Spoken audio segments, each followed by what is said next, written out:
This podcast may contain disturbing content for some listeners. It's intended for mature audiences. Listener discretion is advised.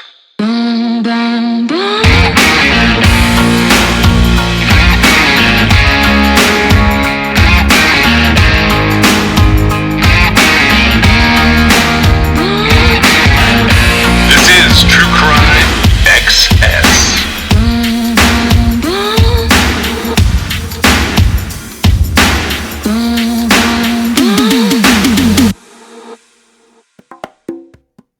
So I need to add an additional disclaimer to this episode. So here's a disclaimer.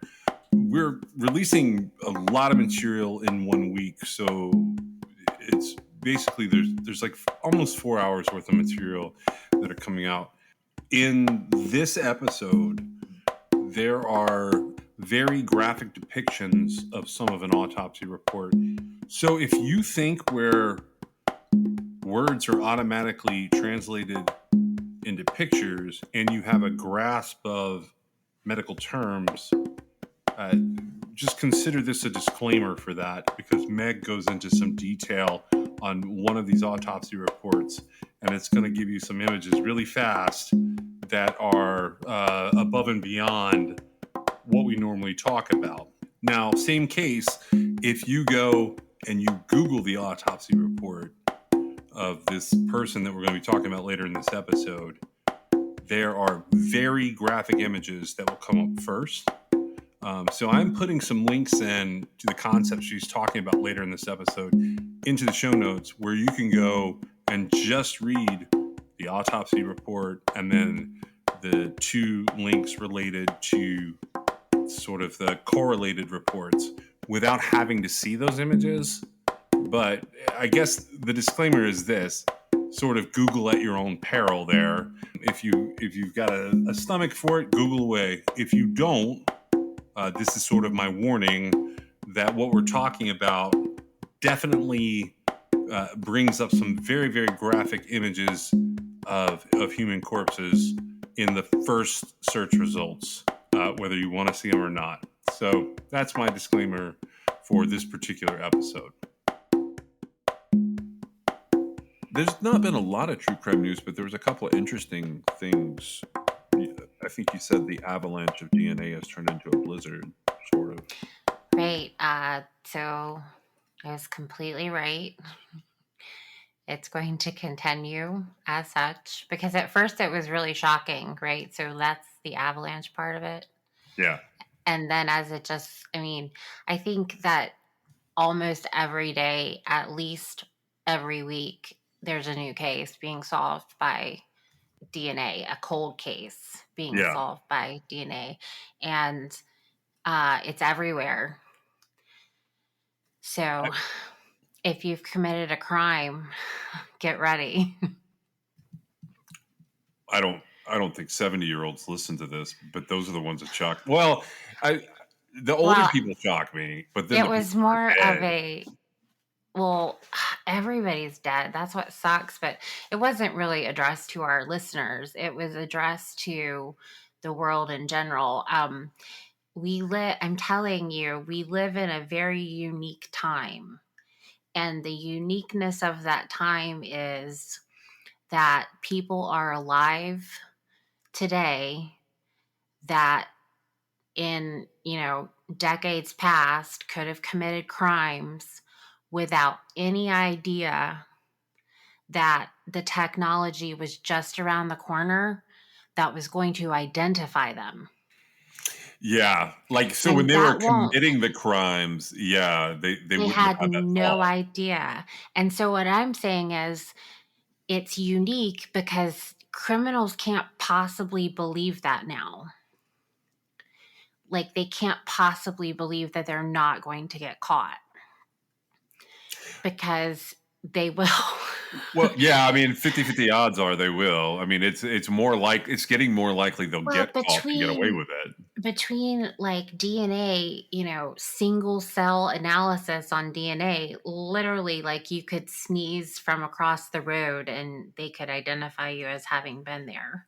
I'm just kidding, but it is getting very, very, very small amounts of genetic material needing to be found. Between DNA testing, the genetic genealogy testing, where you don't even have to have committed a crime, you can be ran against the public profiles that are out there. And, there's DNA available to identify to some level just about every person on earth right now.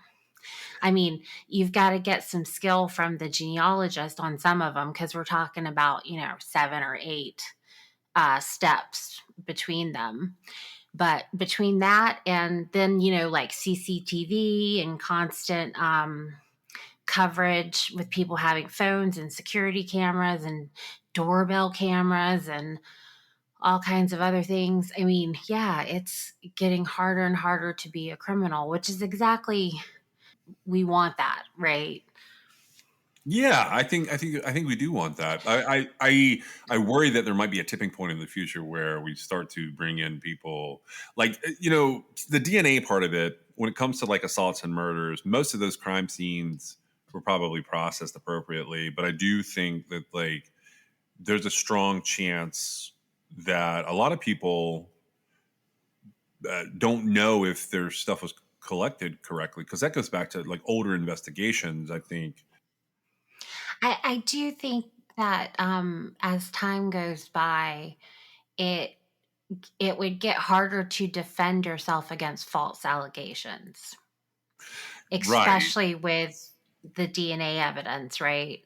That's a whole different, turning point, really.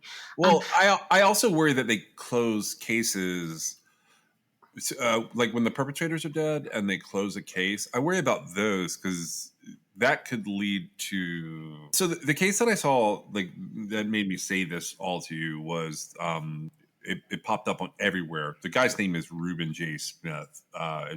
Not it's publicized. He was a suspect in the 1980s killings of 2 California women who was identified after a DNA match. And if you go just look for his name, he's now like in the news everywhere. But what's disappointing about it is, so the first killing is 1987. It's this girl Shannon Rose Lloyd, 23. She was 23 years old. She was found dead in a bedroom that she was renting in Garden Grove over in Orange County in California. She had been sexually assaulted and strangled.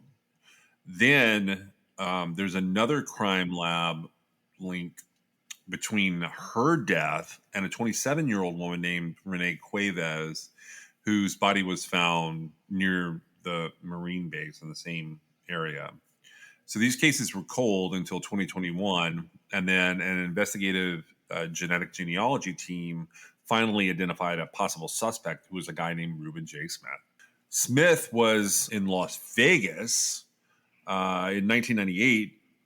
He was arrested for suspicion of sexually assaulting and attempting to kill another woman, according to the district attorney's office there. That victim fought back and was able to escape, according to all the press releases that I've read. And the unidentified woman, she had a quote, and it said, "The evil in him, I knew if I didn't fight, I was going to die. It was horrible. And the things that he did, the things that he said, he flat out told me he was going to kill me." So that's the victim who survived Reuben J. Smith's attack in 1998. And so they collected DNA evidence during that arrest. So that's 1998. That became something they were able to link as a positive match for the DNA profile left at the 1980s crime scenes in the deaths of Shannon Lloyd and Renee Cuevas. This guy, Reuben Smith, had lived in Orange County in the 80s, and he had moved to Nevada. And they feel pretty strongly, I think one of them said justice does not have an expiration date. They feel pretty strongly that this guy is the guy based on these DNA matches. But the problem with his case is he died by suicide in 1999. So a year after that Las Vegas arrest, he died at the age of 39. First question I asked you was, well, what else did that guy do? Because you don't just jump to, raping and strangling and then go dormant for years, because you got an 87 rape, 89. an 89, and then a 98. Right, and we'd have to see like what was going on in his life, and I mean, it is entirely possible that he has other victims, and that his initial, because the two girls, the 87 case and 89 case, they had already been determined to have been the same perpetrator. They just didn't know who it was, Right. and so they linked those two, and then after his DNA was taken for his arrest, eventually it was all linked together. Yeah. It just took a while, but I don't necessarily see that as a problem, though. What, that it took so long, or? Well, we kind of started down this road because you said that you felt like, I was talking about how we live in this unique time and you were concerned that there's going to be a tipping point, and I ask you to. You're right. Sorry, he's a bad example of that. I'll say this, like, so first of all, the first question that comes up for me is like, what happened in between, and like, have they started running that down where they start looking at his triggers and what he was doing in life? Was he in prison? Was he married? Did he have kids? Like I what think it's does that do? But also, like, this is a more concrete example than what I was thinking of. What I was thinking of is like, what if there were these early cases, he can't defend himself against those, and they stop looking for those killers. Although I will say that having him on an attempted murder and a rape in a time where DNA was appropriately collected kind of rules him out from being one of those problem children I was thinking of. Well, because I think every single one of his crimes is going to have a DNA link. And unless he was unfortunate enough to have come into some sort of casual contact with somebody who also died, where his DNA would be there legitimately and he would not be responsible for their death, which that's just not the case most of the time. We're not talking about in these early, especially cases before like the 1987 case, they weren't doing like mass touch DNA collection, right?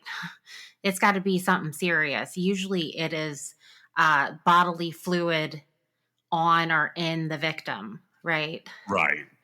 Okay, so unless he just had casual contact with somebody, he will have left DNA everywhere because he had no clue. And that becomes obvious from the fact that he's got earlier cases with DNA. Now he was never convicted, I don't think. I think he killed himself before his conviction, but he That is was correct. arrested for it because that's where they got the DNA sample from. That is correct. Okay. And so I do think that in this particular case, that guy if depending on how it was processed, his DNA is going to be at the scene of all of his crimes. And he had no idea at the time he was leaving it. Right. Yeah. Depending on if he did any body dumps in there or whatever, that could be the place that they don't necessarily find a direct link, like when they find remains that are secreted away. But he seemed to be leaving people at the scene. We don't really have an outcome for the last case because the victim was able to get away. But, good for her. She got away from him because she saw it. But, her quote there that she saw evil in him, I see it in his mugshot and his DMV photo. I don't know if you saw them. He has the dead eyes. Did you see that? Oh, yeah. His eyes are Yeah. definitely dead.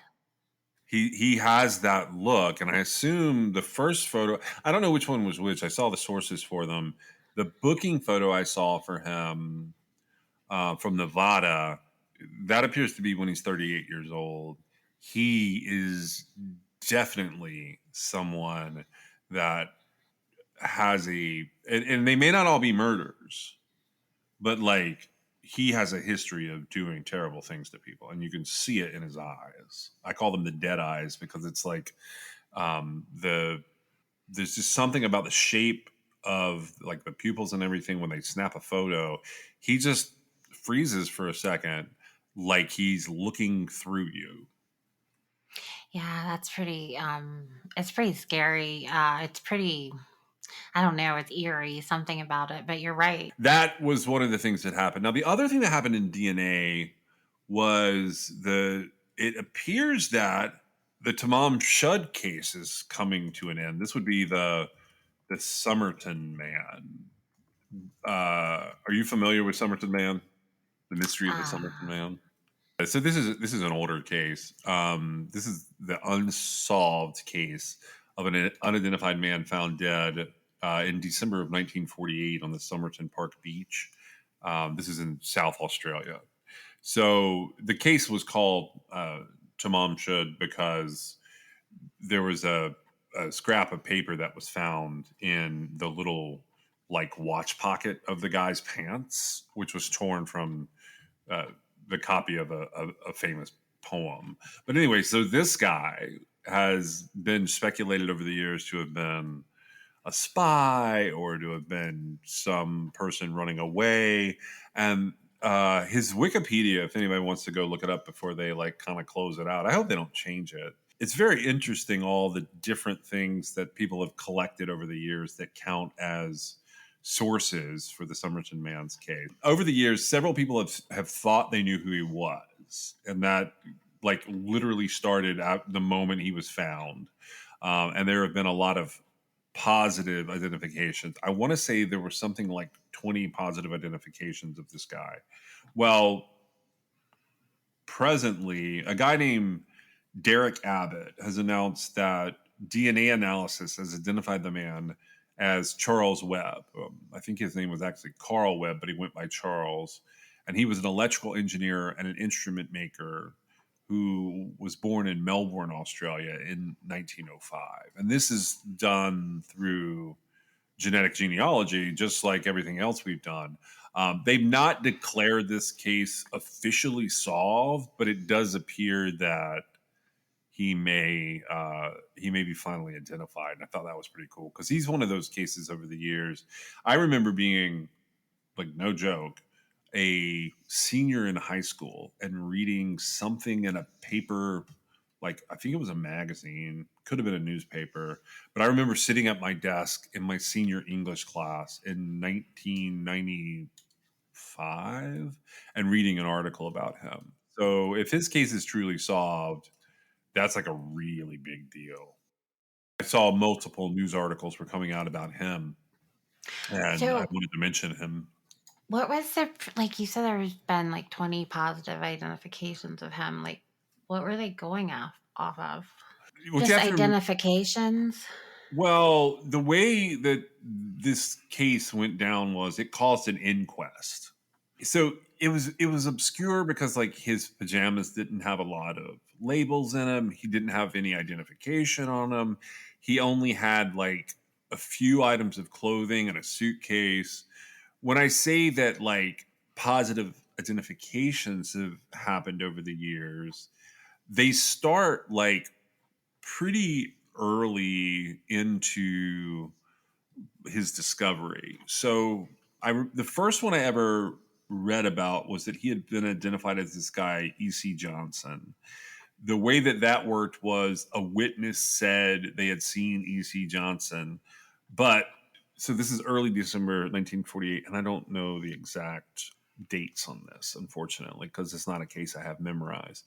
But Johnson showed up at the police station when they said that they thought he had. So they did a death notification for Johnson, and he showed up and he's like, "I'm not dead." So then, the same week he's found, they put his photo on the like front page of the newspaper and said, "Hey, who is this?" The police announced that, and I think it was not just the local police, but maybe like the state or federal police. They announced that like they ran his fingerprints and they didn't get anything. There was some guy they thought from the military that it could have been, and I don't know exactly the person's name, but it was like a clear identification that had been made. In the months after, two people came in and identified the body as that of a guy named Robert Walsh, who was like a local woodcutter. And like they had a third person come. Like these are friends and family of these people that come in and identify him.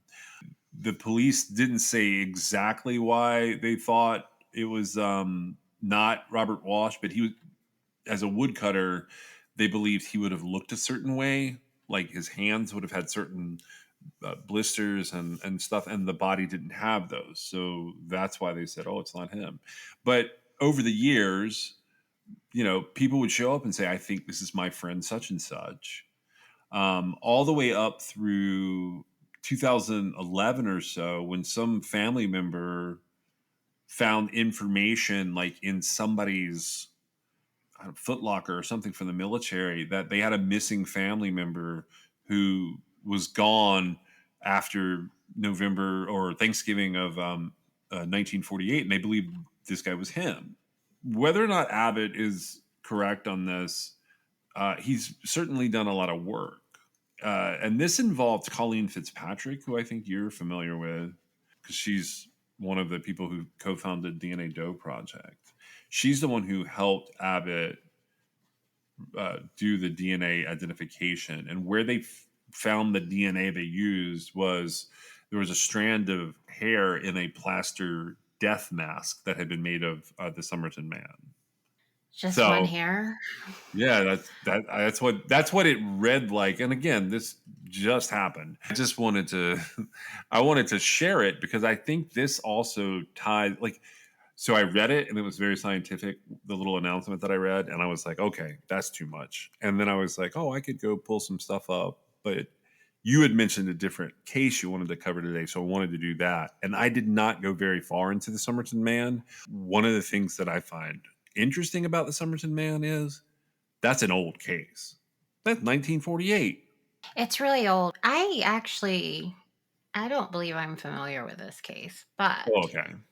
I also, I looked over really quick. The impression I get based on sort of the circumstances I just read, which I said I don't think I'm familiar with it, but is it your impression that he committed suicide?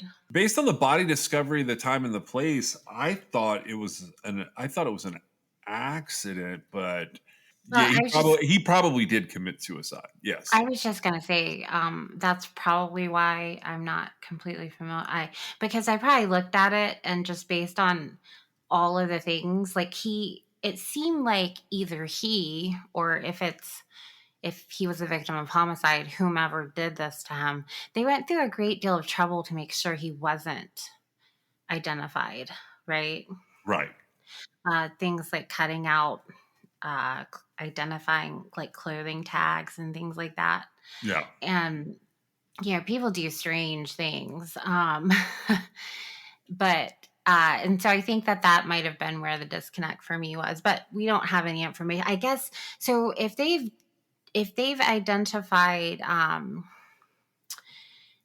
a relative and found his identity that way, I'm sure that I don't know what they do in Australia, but like the medical examiner or a coroner will have to confirm it. But I would say if they've identified it through if they identified it through a relative in a genetic genealogy database, then it's probably him. Yeah, I just think it's so interesting. I probably at one point had this case on my cases to be solved, and you know, now that you say that, I don't. So I remember police saying they thought he committed suicide, and I remember reading somebody's argument that he could have died from some very specific poison, and it would have looked like suicide, that he could have been dumped and posed. I don't know what the like articles there would like vet reading it all. And again, it's been a number of years since I've actually dug into it because my opinion was it was going to be one of those sort of mysteries that kept going.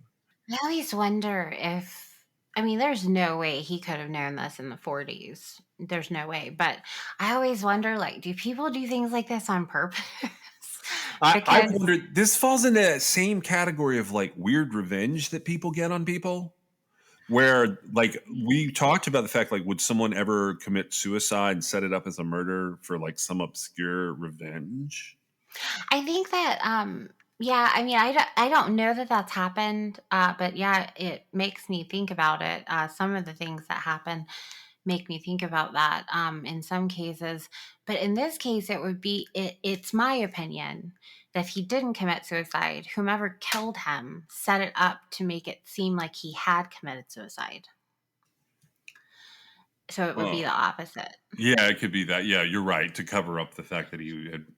I feel like, so a lot of times people will kind of conceal their identity if they don't want their family to have to deal with them, if they don't have any family, if they're ashamed of something about themselves that, they don't want it to follow them. And I would say that anybody who commits suicide, whether you would know it in their life or not, they are deeply depressed, right?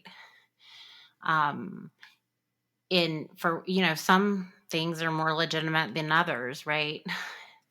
Yeah. But and there's no information. Well, actually, there may be information. I'm sure they did a autopsy on him, but like we don't know if he had some sort of illness or like we don't know what the circumstances were. But I do see that there, a lot of people, they have these big elaborate plans even way back then on going out on their own terms.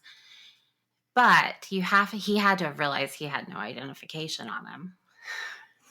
Well, yeah. I mean, even if he went out on his own terms, he set it up pretty good to make things difficult for whatever reason. I don't think he could have sat there and been like, they're going to be talking about me in No, I don't. 80 years. No, I don't think. Oh, yeah, it's been 73 and a half years. So Is I that don't think right? he. Yeah, 73 and a half years.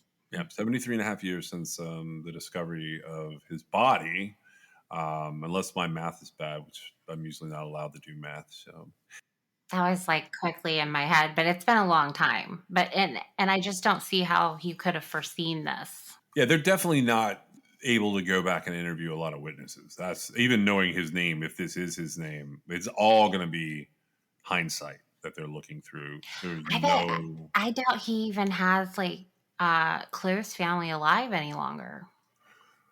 I mean, see if he was in his 40s or 50s, say the next generation, he could potentially have children.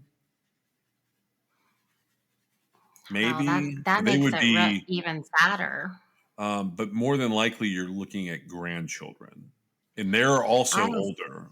I was thinking, I don't know that he had children. That seems like he would have been identified earlier, but Yeah, maybe. I don't know. Well, I was thinking like cousins or something like that. Yeah, Siblings, maybe. I'm sure there's an explanation coming out that will be more easy for me to understand. He may come up again if it's like something crazy that he did. Like if he was running away from something, I'll bring him up again. Well, sure. If there's something about his life that is, associated with true crime, which missing people are, I shy away from suicide, but I'm finding myself being more lenient on some things. I feel like this is worth covering because it's so old. So I was kind of heading towards another mystery in some ways. Depending on how you look at it, it's either an obscure accident or something more. And you said you had a theory on this other case. Do you want me to set this one up? You can if you want to. In some ways, it sort of goes along with some of the cases that we were talking about sort of at the beginning of the year. Yeah. It's different, but there are parts of it that could possibly ring true. Did you look this case up? Were you familiar with it? Oh, I'm very familiar with. I'm familiar with the media around this case, and I'm familiar with like the case itself to a degree. Well, I remember when this happened. Yeah. Yeah. I remember it being in the news. Didn't think anything of it except that, like, oh, this sucks. That's really terrible. Pay attention while you're on the roads, that kind of thing. Yeah. And then I honestly, I felt bad that it happened for everybody involved, and then life went on, right? Yeah. I always think of there's a very different case, but I always think shortly after this one, I think, was Marianne Holder. And I sort of equate those two in my head. She was a woman who drove around Greensboro, North Carolina, killing her family, like shooting them. That was a little bit later. That was in 2011. This is in 2009. Got it. Okay. I knew they were. That's still close in time for me, I think. So what is your opinion about this case? Because quite honestly, I have Wait, I do have a theory. I just have well, hold on. I got to do the setup first, and then we well, can I talk know about that, it. but before we do the setup, I just am curious at what angle you think. I came at it from a completely different approach than you're going to come at it from. So, like, I don't want to give that away in the setup, and I'm not going to hide it from you. When I'm done doing the setup, I'll tell you what I think. Okay, But I was I just think I've had an experience in my life that's real similar to the husband's experience here. well, having known about it when it happened in the news, having life go on, and honestly never thinking about it again, really, I was like beyond shocked at investigating this case, Okay. what was out there. All right. So we're not going to leave you guys in suspense anymore. So I'm just going to give you like the Cliff Notes setup of this. This takes place upstate New York is sort of where this starts. The Catskills is where this starts. At approximately 9:30 a.m. on Sunday, July 26, 2009, a 36-year-old woman left the Hunter Lake campground driving a red 2003 Ford Windstar that she had borrowed from her brother. Their family keeps a camping trailer in this Hunter Lake. So in this red Ford Windstar, which is a minivan, for those of you who don't know, there's a woman named Diane. She has her 5-year-old son and her 2-year-old daughter. And then she has her brother's 3 daughters who are age 8, 7, and 5. Her husband, Daniel, left the campground at the same time in a pickup truck, and he's got the family dog with him. So we've got Diane, we've got Daniel, and they are leaving a campground. Diane's in a minivan with the whole family's kids. She has 1, 2, 3, 4, 5 children with her. And her husband leaves, and he's got a dog in the pickup truck. The co-owner of the campground at Hunter Lake says that everybody appeared normal and sober when they left the campground at 9:30 a.m. On the way back home, they lived in West Babylon, which is that's on Long Island. It's where the Long Island serial killer case we talked about is in that area. Diane stops at a McDonald's restaurant and a Sunoco gas station in Liberty, which is it's in Sullivan County, New York. It's a little town, village probably. Surveillance video that doesn't have audio from the Sunoco shows Diane arriving and leaving the gas station and going inside the gas station store. Her husband, her sister-in-law, and an investigator working on the behalf of the family, they all made claims or inferences that Diane spoke to the gas station clerk while attempting to buy pain relief medication, like the little 2-packs that you can get over the counter, although the gas station did not sell any. These claims were never verified, and this gas station clerk has purportedly never given a statement to the actual authorities or given any kind of interview. So Diane leaves Liberty just after 11 a.m. and she travels along Interstate 86, which is also Route 17, and then up to the New York Thruway at Interstate 87. She enters the service area as she crosses the Tappan Zee Bridge heading east.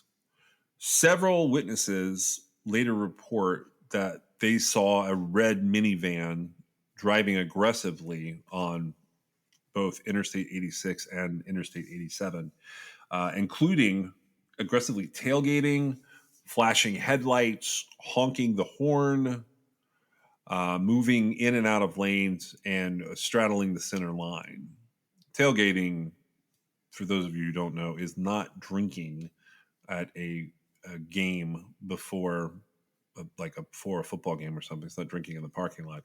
It's actually the action of a driver driving behind another vehicle and not leaving sufficient enough distance to stop without causing a collision. At 11:37 a.m., Diane called her brother from the van, and she told him that they were being delayed by traffic. According to a police report, Diane was seen by witnesses at approximately 11:45 a.m. on the side of the road with her hands on her knees as if she were vomiting. And she was seen again in the same position a very short time later, just north of a rest stop that she had passed. At about 1 p.m., another call was made to the brother from Diane's cell phone. During this call, one of the nieces reportedly told her dad that Diane was having trouble seeing and speaking clearly. Diane herself then talked to her brother, Warren, and said that she was disoriented and she couldn't see clearly. Police believe that the car was stopped in a pull-off area beyond the Tappan Zee Bridge's toll booths for at least part of this call. Warren told Diane to just stay off the road and he would come to meet them. He then proceeded to call her multiple more times. So this is Warren calling Diane multiple more times, and the calls go unanswered. At this point, her cell phone has been left along the road, and it's found later by another motorist just past the toll booths. Investigators did not determine what route Diane took from the bridge up to the Taconic State Parkway ramp, which is near Briarcliff Manor. All these areas that we're talking about there, that's Westchester County. That's like a suburban area. It's just north of New York City. At 1:33 p.m., two drivers called 911 after noticing Diane's van was edging onto the parkway's northbound exit ramp. The end of the exit ramp at the intersection with Pleasantville Road is marked with two signs that clearly read, "Do not enter," and two signs that read, "One way." Within the next minute, 4 more 911 calls were placed by motorists who reported that a car was traveling the wrong way down the parkway at approximately 75 to 85 miles per hour. So the van travels south in the parkway's northbound passing lane for 1.7 miles. And then it collides head on at approximately 1:35 p.m. with a 2004 Chevy Trailblazer, which then struck a 2002 Geo Tracker. And Geo was a Chevy. This is a real small vehicle at the time. This is like a little 4-wheel drive, 4-door miniature SUV that it hits. At the time of the impact, investigators estimated that Diane was traveling around 85 miles per hour. Two men who witnessed the accident and saw smoke rising out of the van ran to assist the occupants. They removed Diane from the van, and one of those men saw a large, broken, and Absolute vodka bottle on the driver's side. The men moved around the van, attempting to pull the girls out, but they noted that the girls had no pulse. And because the children had come to rest in a pile together, the men did not notice that Diane's son, who is Brian, he's 5 at the time of this accident, was lodged under another child. Brian was the only survivor. So that's what happens here. And that's really like, so what I just said is really just the facts of the case. That's just this incident that happens between 9:30 a.m. on Sunday, July 26, 2009 and 1:35 p.m. So it's a very small period of time. Right, and it's a tragic accident. We're talking about 4 young children killed, 3 men in the oncoming car were killed, and the driver of the vehicle, Diane Schuler, she was killed. And we have one survivor who Right. who knows how or why or whatever he survived, but he managed to. So, it's a very serious accident. Well, technically, there's survivors in the tracker. They did not have as much of a collision. I'm sorry. Yes, Yeah. that's true. They were hit by the second. So the van hit the vehicle, and then that vehicle hit the tracker, right? Yeah, they hit the Blazer. So the van hits a Blazer. Inside the Blazer, there's three men: 81-year-old Michael Bastardi, his 49-year-old son Guy Bastardi, and their friend, who was 74-year-old Dan Longo. Right. So those three gentlemen, along with Diane, her daughter, and two of her nieces, died at the scene. Now, Diane's third niece and her son, 5-year-old Brian, were taken to area hospitals, and the niece died later in the day. So, from Diane's vehicle, Brian is the only passenger that survived, but he did have broken bones and severe head trauma, and he remained hospitalized for many weeks. He returned home sometime early October, maybe. So July to October, he's hospitalized. So the question about this case becomes, what the hell happened that this woman who had been camping with her family somehow ends up in a horrific, basically head-on collision on the Taconic State Parkway? So that's what this is known as. This is known as the 2009 Taconic State Parkway crash. All right, so the investigation sort of focuses on what was going on with Diane. And there's some facts in here. The facts get mixed with theory pretty quickly because of the way it was presented to the media. But sticking just with what we can, as close as we can to facts, the investigation ends up on the evening news that night and every night for a long time.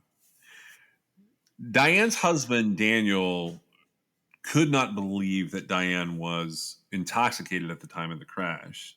Well, I think that's what I was going to say. So initially, it wasn't known. It was actually maybe 10 days after the accident. It was August 4th that they released that her blood alcohol content was 0.19%, and that she also had alcohol that had not yet absorbed into her blood in her stomach. Right. So the legal blood alcohol concentration limit for driving while intoxicated in New York at that time, like the cutoff, was 0.08. So it was just over twice the legal limit. Yeah, she was just over twice the legal limit, and she reportedly had high levels of THC, the active ingredient in marijuana, in her system at the time as well. There was an August 8th, so that happens on August 4th, and that's the Westchester County Medical Examiners, which is sort of the suburbs of New York City. They're handling it because the accident happened in their jurisdiction. And in August 8th press conference, Daniel Schuler and his attorney, Dominic Barbara, they deny that, given that several children had been with them, that Diane had taken any illegal drugs or was drinking that weekend at the campground. Now, over time, Daniel has changed his story. He has consistently, or pretty consistently, denied that his wife ever drank to excess or could have been drunk while driving that day. He's been asked, and this guy's been in interviews with Larry King, Oprah Winfrey. They've asked him hard questions about why there was this large bottle of vodka in the van. He claimed that this was like a bottle they kept in their camper. He further stated that Diane did all of the packing for this trip, and she would have been the one to move the bottle into the van related to pulling something out of this camper that they used, or trailer, and would have put it in there.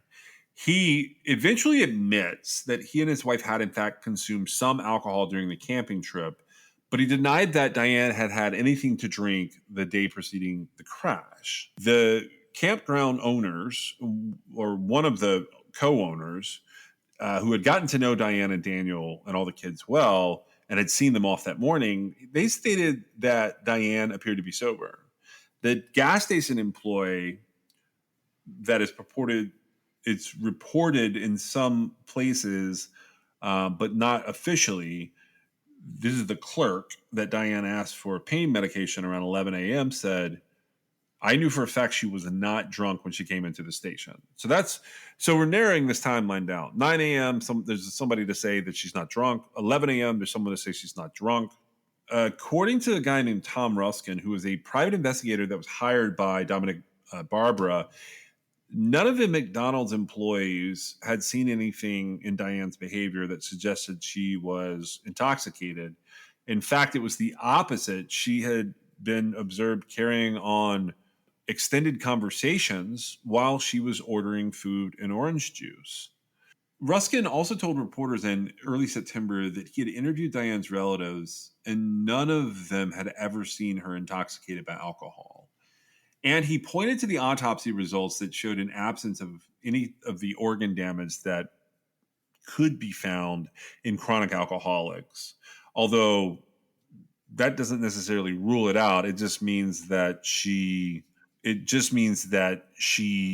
didn't at her current age have any of the damage where it was obvious that she was a long-term alcoholic.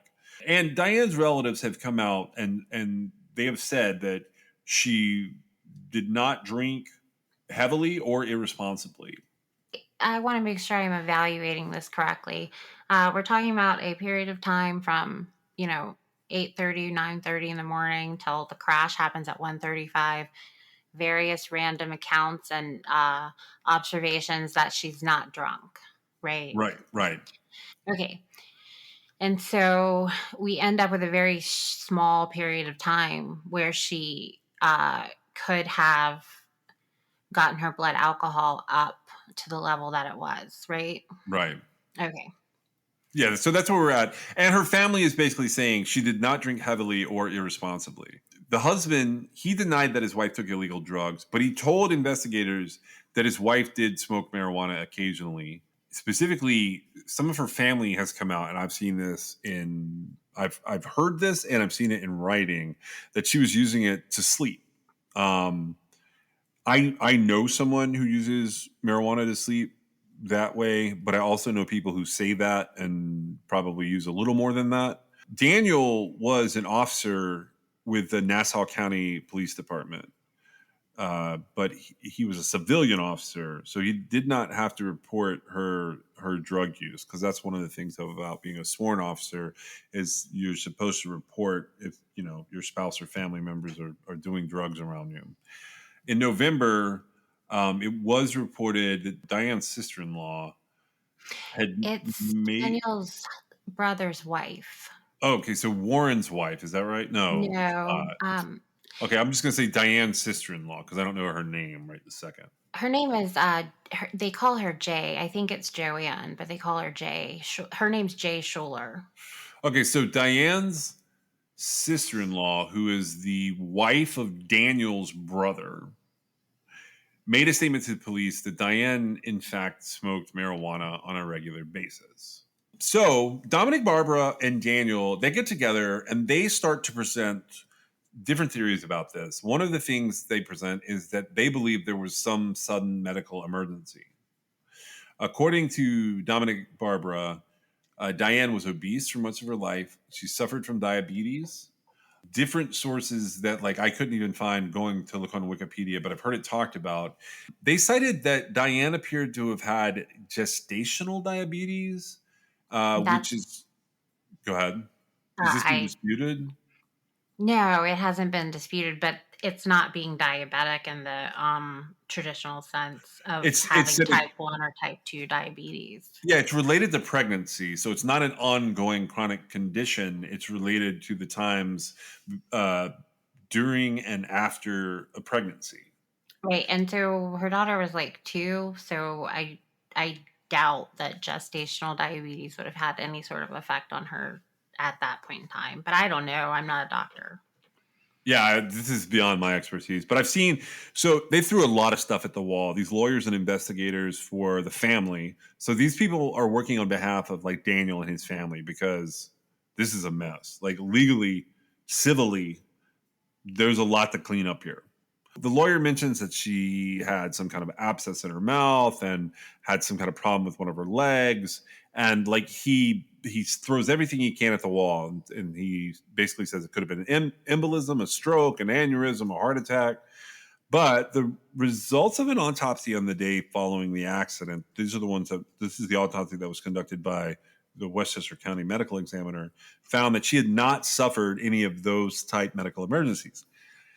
In September, a New York forensic pathologist, I think this was Michael Baden, but I do not know that for sure. He mentioned in an interview when he was asked to comment about the case that a hair test should have been carried out to determine what drug history she may have had.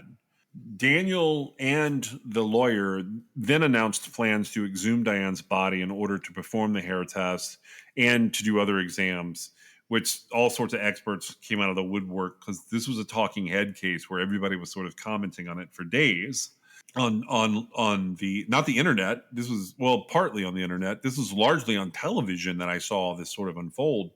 But that the experts said that they would get different test results over time. And Daniel said that he intended to have the fluid samples from his wife's autopsy retested. Overall, the retest results were rumored to be taking place and being presented. I don't know that we ever saw any of the retest results that the family keeps talking about, but I did hear that in the HBO documentary they talk about this. Have you seen the HBO documentary on this case? Yes, I have. All right, so does it add anything extra to that? So what happened was through their attorney, the family had to raise a substantial amount of money to have the test results. The samples retested. Okay. And then something happened and it sort of fell apart. I don't really know. There was a breakdown in communication.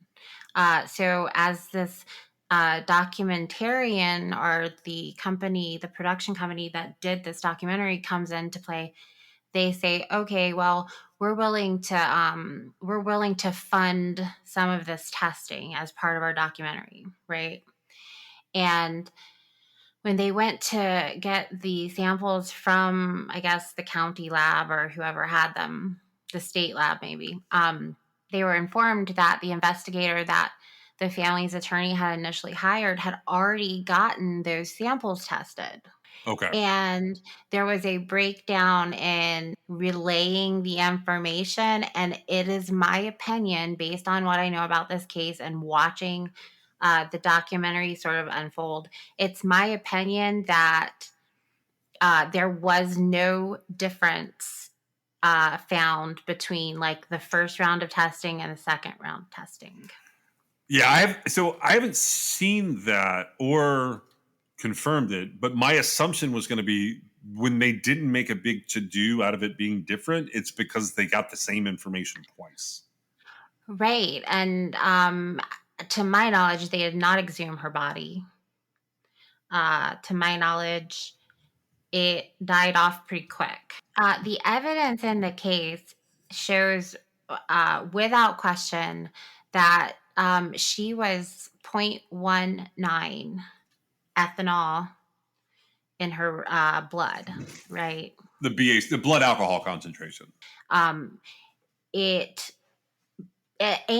there was a broken alcohol bottle found in the charred remains. It was a broken Absolute vodka bottle found in the charred remains of the minivan she was operating, right? She also had unconsumed alcohol in her stomach. Okay, well, that brings me to an interesting point. I'm glad you said that. But so I have done enough of these like sort of off the cuff cases that I have my own little system for starting to investigate them. I've had to sort of develop filters. I will say that I did not watch that documentary thinking we were going to talk about it on the podcast. That's fine. I wasn't watching it from an investigative standpoint, but I understand that it's been said she had undigested alcohol in her system, but according to the autopsy report, she had it's either 50 or 500 milliliters of gray liquid. Okay. There's never a test performed on the contents of her stomach, as according to the autopsy, there's never a test performed to corroborate the allegation that that's alcohol. Now, I'm not saying it's not alcohol. I'm just saying that from my own experience in looking into cases, trying to steer away from any sort of narrative, because I'm 1,000% sure that the autopsy report is as good as it gets as far as factual evidence goes. Oh yeah, I mean, they had no reason to be biased in this case. So, well, my point is, whomever made the assumption that that gray liquid was alcohol, it's just their assumption. Yeah, they probably went based on smell and didn't want to spend the money. Well, no, I mean, I'm saying that the medical examiner didn't make a call one way or the other. They didn't say it was alcohol. They said they gave an amount. It's an amount of gray liquid in the stomach, and it doesn't elaborate any further. So, whoever read the medical autopsy report, they decided, like the reporter that reported it said, there's this much undigested, unprocessed Oh, alcohol in her stomach. There's no evidence that that was alcohol unless you consider the circumstances of the case. There was got no it. test for ethanol to see if it was the absolute vodka. Now, am I playing semantics? I don't think so here. Okay. I actually think, don't you think it's relevant that somebody has sensationalized the fact that she also drank orange juice and coffee that morning? Just keep that in mind. Yeah. So, what do you think it's going to look like? Gray sludge, gray Well, liquid. I mean, vodka shouldn't. Not really. Vodka should still be pretty clear. It's interesting that they went with that. I Well, that's what was in the car. right. They just put that all I together. just, one of Where's the the things, food? Did she get food for the kids and not herself? I don't believe she ate anything. It's not covered, but there is no mention of any sort of. Well, if I'm at McDonald's with 5 kids in the car, I promise you, I'm not eating a damn thing. There's going to be a lot of Happy Meals being passed out. You know what I'm saying? Yeah, but so there's no mention of food in her stomach contents. Okay. Well, so that's what I'm saying. Like, that's just another interesting fact. I've seen. Okay, you asked me what I thought of this. Yeah. I went down a couple different rabbit holes with this, and I'm not the only one to go down these rabbit holes. Really quick before you do this, so the stomach has 180 milliliters of gray fluid with no pills or fragments. That's what the autopsy says. Okay. See So how it doesn't say it's alcohol? yeah, no, I've wondered about that, and so that brings me to another weird thing about one of the rabbit holes I went down. So the main one I went down was, and I know people have talked about this on the internet. You can find that if you look up her name. It's the Otto Brewery syndrome and whether or not she might have had that, because that would be interesting to me. This is like gut fermentation syndrome when the body produces ethanol. On the one hand, I go, okay, well, maybe. On the other hand, I don't really know how you test for that from a exhumation, so I don't know that we could ever know Well, I that think she that had that that. relies on live bacteria and yeast, Yeah, I which know it, how auto breweries, and I'm just saying I don't know which how to. isn't going to be relevant at this point. Well, yeah, she's dead. But what I'm saying is, I don't know how you go back through to test if she ever had it, like based on what you have available. So it's an interesting idea to me. Ultimately, a lot of people have talked about it. Even Okay. now, you could find it on the internet. But I did not go down that particular path. Did you? Well, I mean, I sort of did because obviously, so the evidence that we have here is that there was a bad crash, a lot of people died, and then on toxicology, it's released that the driver that caused the crash has this elevated level of alcohol in their system, and it's not a stretch for a driver to be drunk, right? Right. because and so the evidence isn't going to lie, right? I I don't I don't think that there's And any way that there's no reason to fake any of this stuff. well, yeah, I'm not saying it would be a conspiracy. I'm saying that the test that was performed showed that she had 0.19% blood alcohol Got it. content on her, and so that's you can't get around that, right? Now, so can you like just in a couple sentences say like what that syndrome is? Yeah. So auto brewery syndrome is essentially the body ferments and creates its own endogenous, or it creates its own ethanol, like internally. You could have like four different types of the body creating its own alcohol. It could be in the gut, it could be in the stomach, it could be in the bladder. There are multiple places in the body that, with the right mix of circumstances, can create the biochemical process and make its own alcohol. And essentially, you could be drunk from the inside. Right. And so that what you said that was I think I saw it. I didn't want to get too far into the discussion. I wasn't going to discuss, but I didn't even want to read too far in because I was looking at something else. But what is the consensus on that? It's a real thing. People have it happen. It's not a super common thing. And ultimately, when it comes to this accident, because I don't think she did it on purpose, there it is unlikely that what she was experiencing was related to some kind of auto brewery syndrome or similar syndrome where the body was creating too much alcohol. It's unlikely that that happened. Okay. And so that's the consensus. Okay. Yeah. So skimming the top of the surface impression I got from all the buzz on the internet was essentially this woman committed suicide, took all these kids with her, killed these other people, exposed all of the people involved to this horrible situation. And like, I think at one point in time, the documentary says like, I think she's listed on a website called like the people you'll see in hell or something like that. It's Oh my. Yeah, it was really terrible. And so that was being said, and then there was outrage from the other victims and the other vehicle, their family saying that the husband he was making it so much worse by not admitting that she made a mistake, right? Okay, so that's what I sort of saw happening there.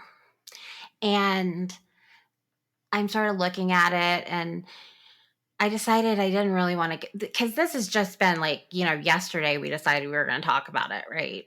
Actually, yesterday it happened 13 years ago. So that's what I saw. Now, let me ask you something. I've known you for over, I've known you for decades, right? Oh yeah. Okay. So if tomorrow you got a phone call and somebody told you that I had been driving the wrong way and ran into another vehicle and I had killed a car full of people and I killed all the people in my car, which happened to be all of my children, family members, right? And then somebody told you that my blood alcohol level was over twice the legal limit.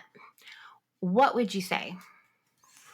Like you personally, as I know you as a person, Hmm.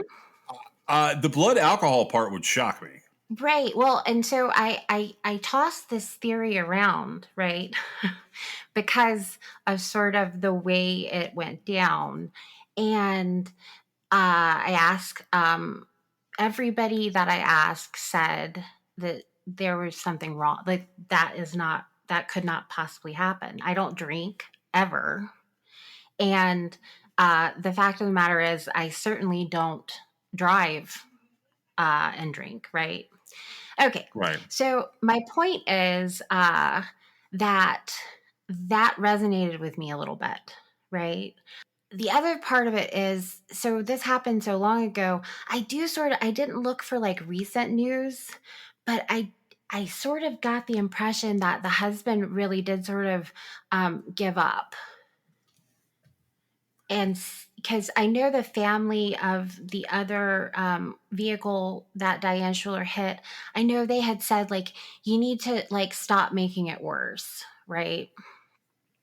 And it seemed like he, to appease them or to, go along with what they were asking him, he stopped pushing. Would that be correct? That's what it looks like. Okay. And so that would have been like, within a little while after, there were all kinds of lawsuits and all kinds of issues that he had to deal with, right? And so, except for what I just asked you, as far as like, what if it were me? I I don't think anybody that knows anything about me at all would believe that I would be driving and kill a bunch of people and drunk, right? I just don't think that anybody would really buy that. And so what if it just so happens to be the case that this is one of those strange situations where something's off, right? That's what I'm thinking to myself. And, because basically, she's on the People You're Going to See in Hell website because the general consensus is that this woman was, an alkie and a pothead, and she got on the highway going the wrong way in complete disregard for everything that mattered. And just she did herself in and took a bunch of people with her. Okay. Well, the police report, this happened on like I don't know that it's a major, it's a parkway, right? So it's like a highway, 2 lanes and 2 lanes on each side with a median in the middle, right? Yeah. Okay. And there were 45 witnesses. Okay. Yeah. And I read the entire police report. So I will say that I feel like a few of the witnesses who they may or may not be on the documentary. I'm not really sure. A lot of the like names and stuff are redacted, so it's sort of hard to keep track of like who's who. I was under the impression, having read the police reports, and then of course, there's surveillance footage of her at the gas station. Somebody who indicated she was driving aggressively and on the side of the road throwing up told police officers that the person they saw was driving a red van, looked just like Diane Schuler, but that she had on black shorts, and she didn't have on black shorts. She had on a black top and like khaki cropped pants at the very most. They may have been full pants. I'm not sure, but she didn't have on black shorts, is my point. And so, it could be that, they just misremembered, right? But as far as like evidence goes, like that is evidence that it wasn't her, right? Because she didn't have on black shorts. And so, that leaves that to question as far as, and I believe that that was somebody who had saw her just kind of on the side of the road, not after the toll booth. We know that happened because her phone was there, right? And so we know she had ended up stopping there. Okay. So after I read all the accounts of all these people who saw everything, I again am putting myself in her place and thinking about it. And she is having problems. And I don't know what she asked the gas clerk, but it makes good sense to me that she said, "You have some ibuprofen?" And they said no, and she leaves. That's the interaction extent there.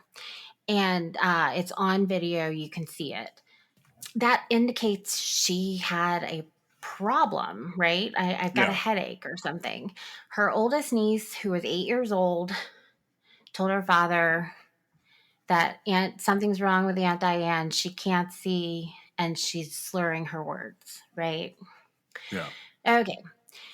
She stops after the toll booth. That's when that conversation happens. Her brother tells her, "Stay there. I'm coming to get you." Right? And she drives off.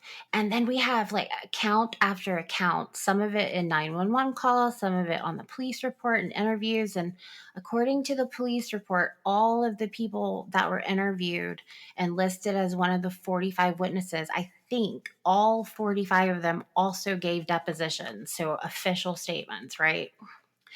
And they talk about how this woman gets on the highway going the wrong way.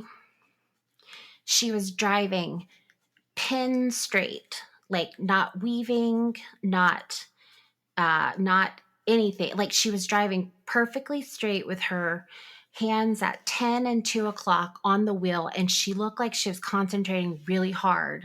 But she was also going like, I think it ranged from like 70 to 85, right? That's what people were saying. And she gets immediately into, for her, the right lane. Now she's going the wrong way on a highway, so it's actually the fastest left lane, right? And so Yes. because she's okay, so but think about it for a second. She is in the right lane, which if it were just a 2-lane road, she'd be in the right lane, the correct lane. Yeah. Okay.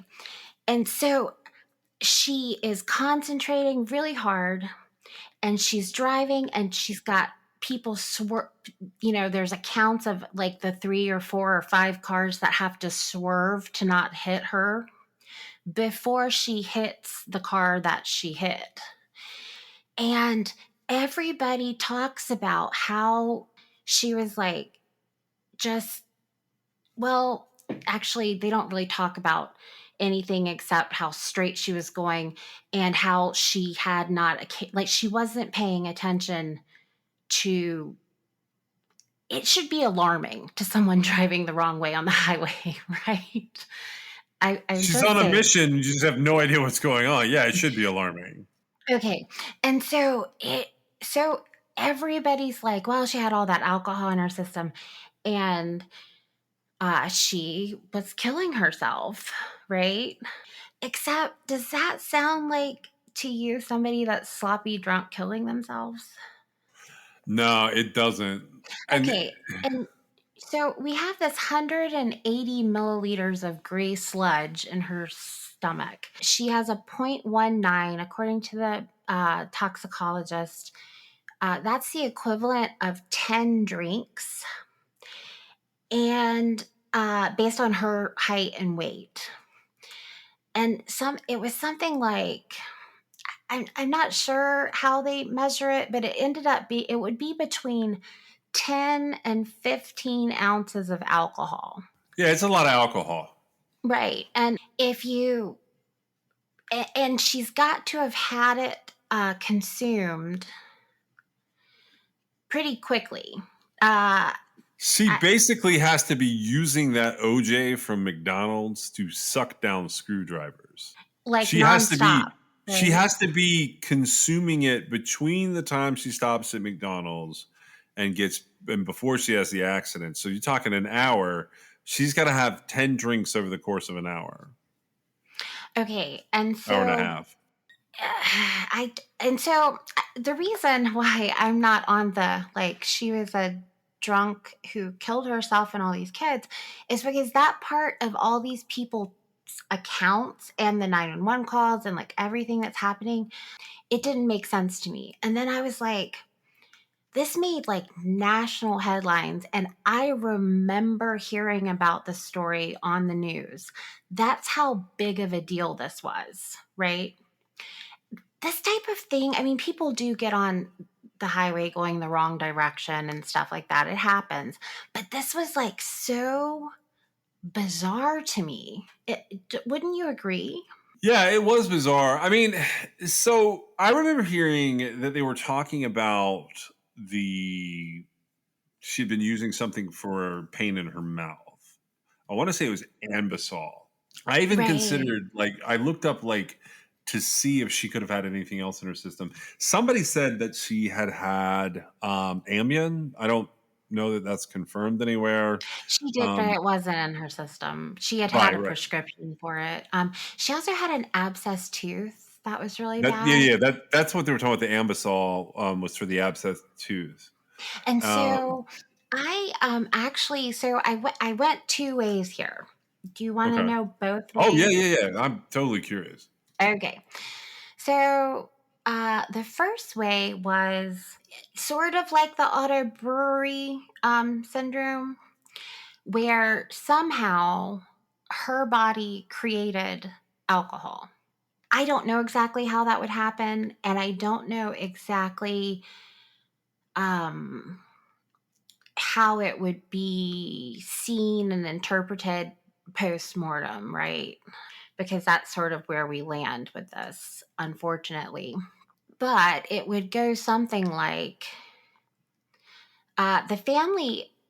During the documentary, the husband insists that she had a stroke and she would have only drank the vodka if she thought it was water and she was like out of her mind and super thirsty. Okay, like he dismissed the idea of the doctor giving the second opinion, because the doctor that they spoke with on the documentary giving the second opinion, he said the autopsy was good. It was a good autopsy.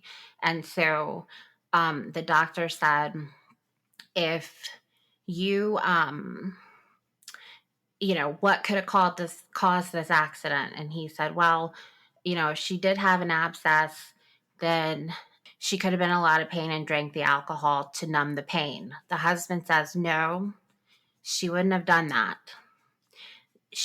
The only way that she was drinking that alcohol was if she was unaware of what she was doing. And so that gave me a little bit of insight into that, because he was saying pretty staunchly that even in tremendous pain, she would not have been drinking to numb it. Okay. Right. I mean, I have to say, it's odd to think that a mother would do that. Now, they say she's got a history and all this stuff. I don't care about any of that stuff. She had a job like making six figures. She had everything. I mean, she had it together, right? Right. She was organized, and I believe, yes, people are closeted alcoholics. However, you've got to think about the circumstances. And to me, she did make it almost 2 miles going the wrong direction on the highway. I feel like that would have been really hard to do drunk. Okay.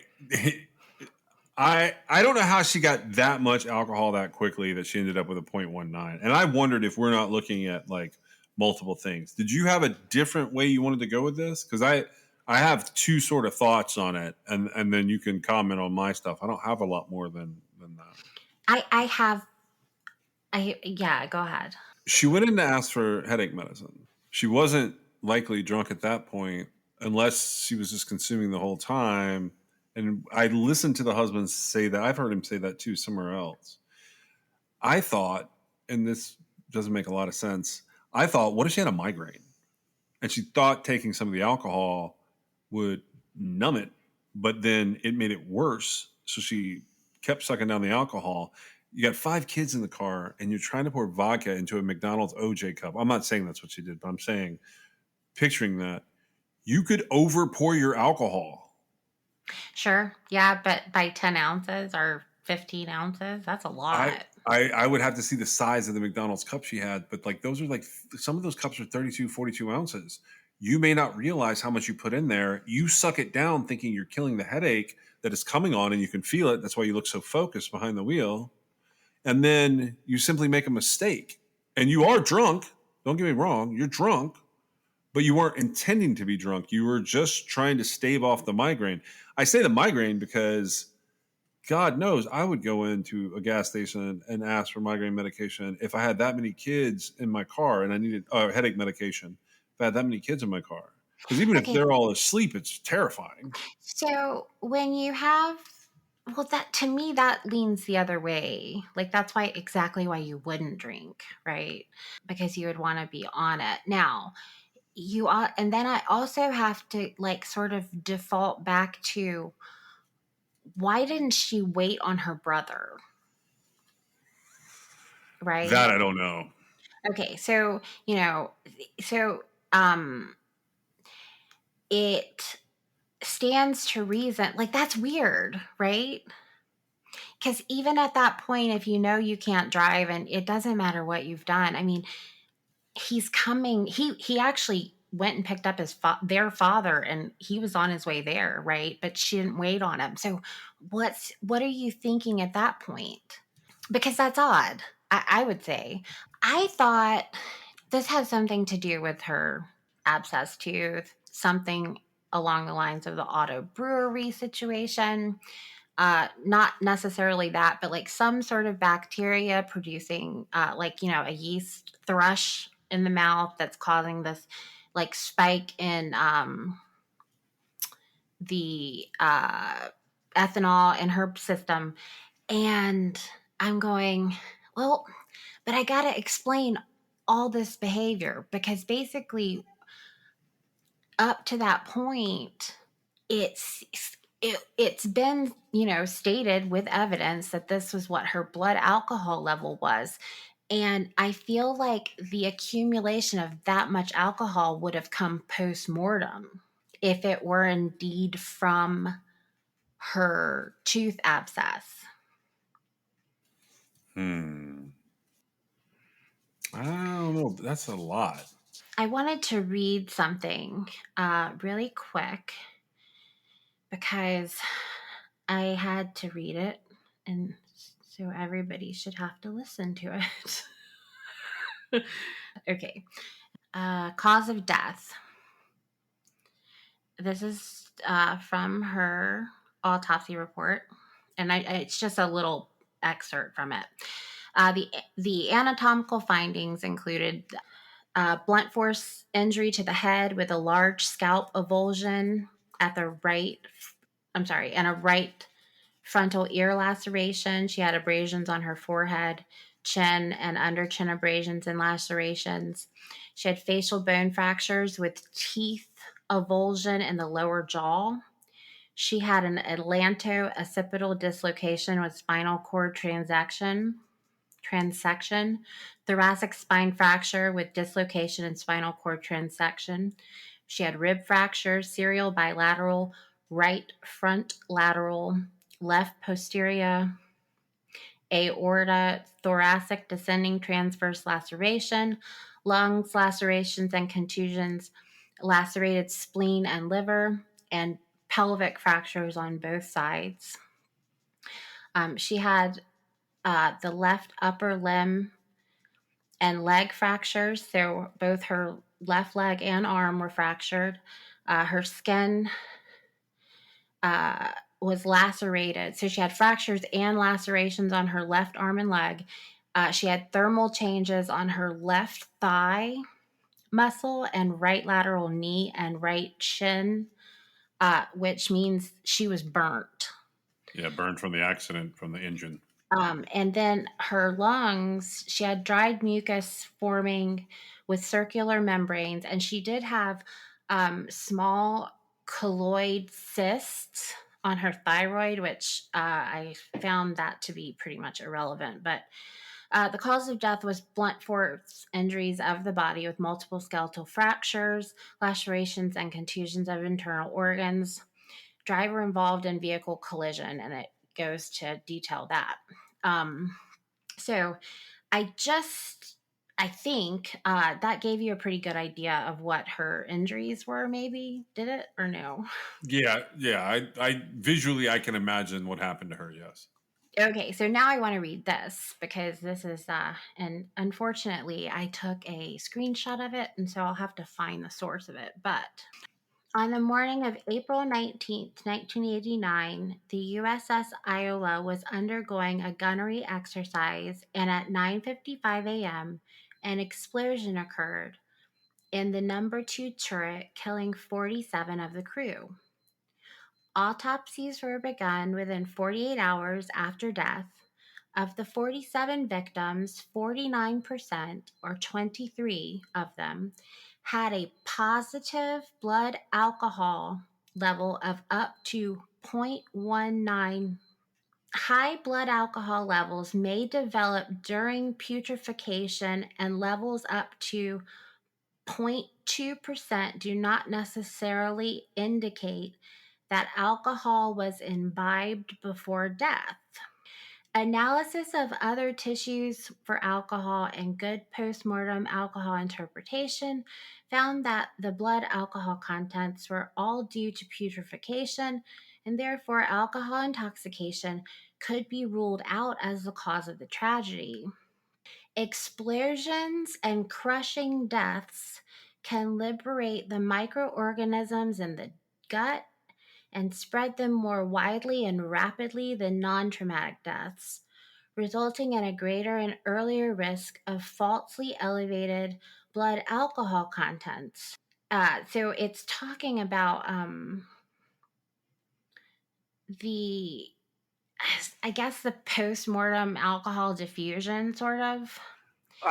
I know exactly what you're talking about, and I can actually have an intelligent conversation about this because I had not considered it, and I don't think most people would. But I can tell you this: if sailors were hitting 0.19 or whatever in 48 hours, now I don't like her autopsy happens pretty quickly. So It does. It was the following morning. And granted, I'm not saying this is exactly what happened, but I'm sure you realize it took like yeah, quite a bit for me to read the yes, autopsy. Okay. yes. Now, I hate it because I actually sort of read the wrong part, but it gave you a good idea. She had severe gaping wounds. Okay. Well, so what was described in the autopsy for the audience, if you didn't catch all of that, was she had basically been through an explosion. Parts of her body that were supposed to be on the inside were now poking through cuts on the outside. So she had essentially experienced the head on trauma of this vehicle crash the same way that some people would go through an explosion. She's also on the heavier side. So one of the interesting things about her size playing into this is she could theoretically have a higher level of alcohol for a number of reasons, and there's another thing to consider here. Um, it could be because of the injuries here and how quickly she gets to autopsy, and with the amount of thermal burns they're describing there, it's not specific enough for me to give you the definitive response, but I can tell you this: that will accelerate the decomposition as well. The Well, fact that she's been exposed to the heat of the engine at death. right. And I did want to point out, so there's lots of tests that are done on her for all. I mean, they're just standard autopsy tests, but the The liquid vitreous in the, humor is the liquid in the eye. I found a source. I believe it's potassium is they look for a level around 15, and as you get higher than 15, the body has started decomposing. Uh, obviously, the higher you get, the more it can indicate decomposition. Now, this alone can't really be used for anything except just an indicator. And her level was 17.2. So the potassium in her eye fluid, The vitreous humor. the potassium in her vitreous humor was above the 15, however they measure it, and it was headed, up. And so that would indicate to a little bit of an extent she had started decomp, right? Even though I'm sure it wasn't like super visible. Now, Another situation that sort of came into play was she had really serious injuries to her mouth. She had a horizontal Yeah, I've read it. break in Yeah. one of her jaws, and she had lost a bunch of teeth. But when they opened her mouth, there were teeth on her tongue loose laying in the mouth. Right. And like her, basically, I assume like her entire face was broken. All like the bones were all broken. It seemed like her hair had been pulled because like her entire scalp, with a rightward facing flap. She had a huge, Because of the sharp and blunt force injuries to the head, yes. She basically, her face had essentially come loose. We'll just say it that way. right. Okay. So, I read about basically this gunnery exercise gone awry, and I thought it was sort of a good comparison because I didn't necessarily, and I still am not sure I've captured it enough for everybody, but I don't know that it's immediately apparent how traumatic her death was. It was very traumatic. Uh, I don't know that it's the same as, an explosion during a gunnery exercise, but it's not far from it. I don't think. This indicating that these men, and there was no alcohol consumption, showing up with these really high levels of alcohol. I felt like that was like sort of a good. It doesn't have to be exactly what happened to her, but like there are other avenues that maybe should have been explored here, right? Yeah. Besides, because I do think now, granted, the absolute bottle was in the vehicle, but it was broken and its contents were gone and it was in the ash of the vehicle. So it's, and they said, oh, it was like on the driver's side of, and I'm going, well, I mean, I would have probably tucked a bottle of alcohol I was transporting on my driver's side too if I had that many kids in the car, right? You don't Oh, want one yeah. of them getting into it. And so I immediately think about that, but it seemed like it is entirely possible that it was just a fluke. She had the vodka in her car because it just seems like that would have been a big risk to be Well, pouring that gigantic bottle of vodka. well, one of the other reasons you might want to ask the gas station clerk about headache medicine is because you've been drinking the previous, days before, and you have gotten yourself a headache, a hangover. Right. So, and you have a little bit of it. So, like, I see where you're headed with all of this, and I sort of agree with you in a couple of different ways. One being, if she just took a little bit of alcohol to basically get rid of the hair of the dog type thing and had some left in her system that her body was still metabolizing, because in her I read her autopsy report too. She's a large lady. She was over 200 pounds. When you calculate the traumatic injuries and what can happen to a body with heat, particularly when you think about a car accident where clearly it's described in multiple places, the car's on fire. Oh, They see it burnt smoke. completely up. She's Yeah. close to the engine of and what was this, a 2003 Ford Windstar? Windstar. Okay, Yeah. so that gas tank it's a 26-gallon gas tank as well. So that's a little more than the average vehicle. So I think you definitely are onto something. I would believe that because here's what I'm getting at. Normal cars have 13 to 14 gallons that they hold in their tank. This car holds 26 gallons. What makes the difference here is she has not gone that far. We're under 2 hours of driving. She has enough gas in that tank to cause a very, very high intensity burn.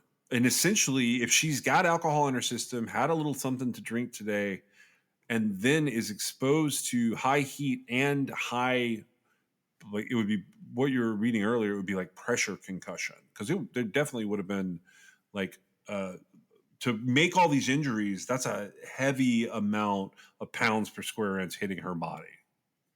Right. And it could have been the sheer force that she had the vehicle, it could have been the airbags. There's a lot of things that come into play there. Even if if we look at it all and they do her, let's see, that's Sunday, it's July 26th. According to the autopsy, it's released on August the 4th. So they're going to need a day or two to work with that. So that autopsy is being done, 24 hours later, maybe 36 hours later. That's enough time for her alcohol to go up. I have a tendency to agree with it. So let's say that having sort of established that, so basically she wouldn't have had alcohol in her system until post-mortem, or she had very little alcohol. Now, her husband did say that he had a couple beers and she had a couple of daiquiris on Friday night, but he dismissed the idea that they had drank on Saturday night. It doesn't really matter, but it's possible she had a drink and all that's true. However, what caused her, if she doesn't have alcohol pre-mortem before she dies, why is she driving down the road the wrong way?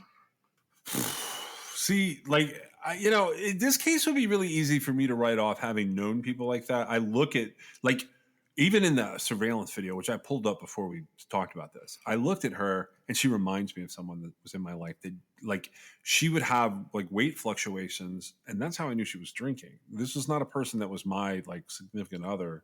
It was like a sister of one of my significant others over the years. And she had 2 kids and like all that stuff, but I could tell when she was drinking and on different medications or drugs based on like her weight swings and like her personality swings.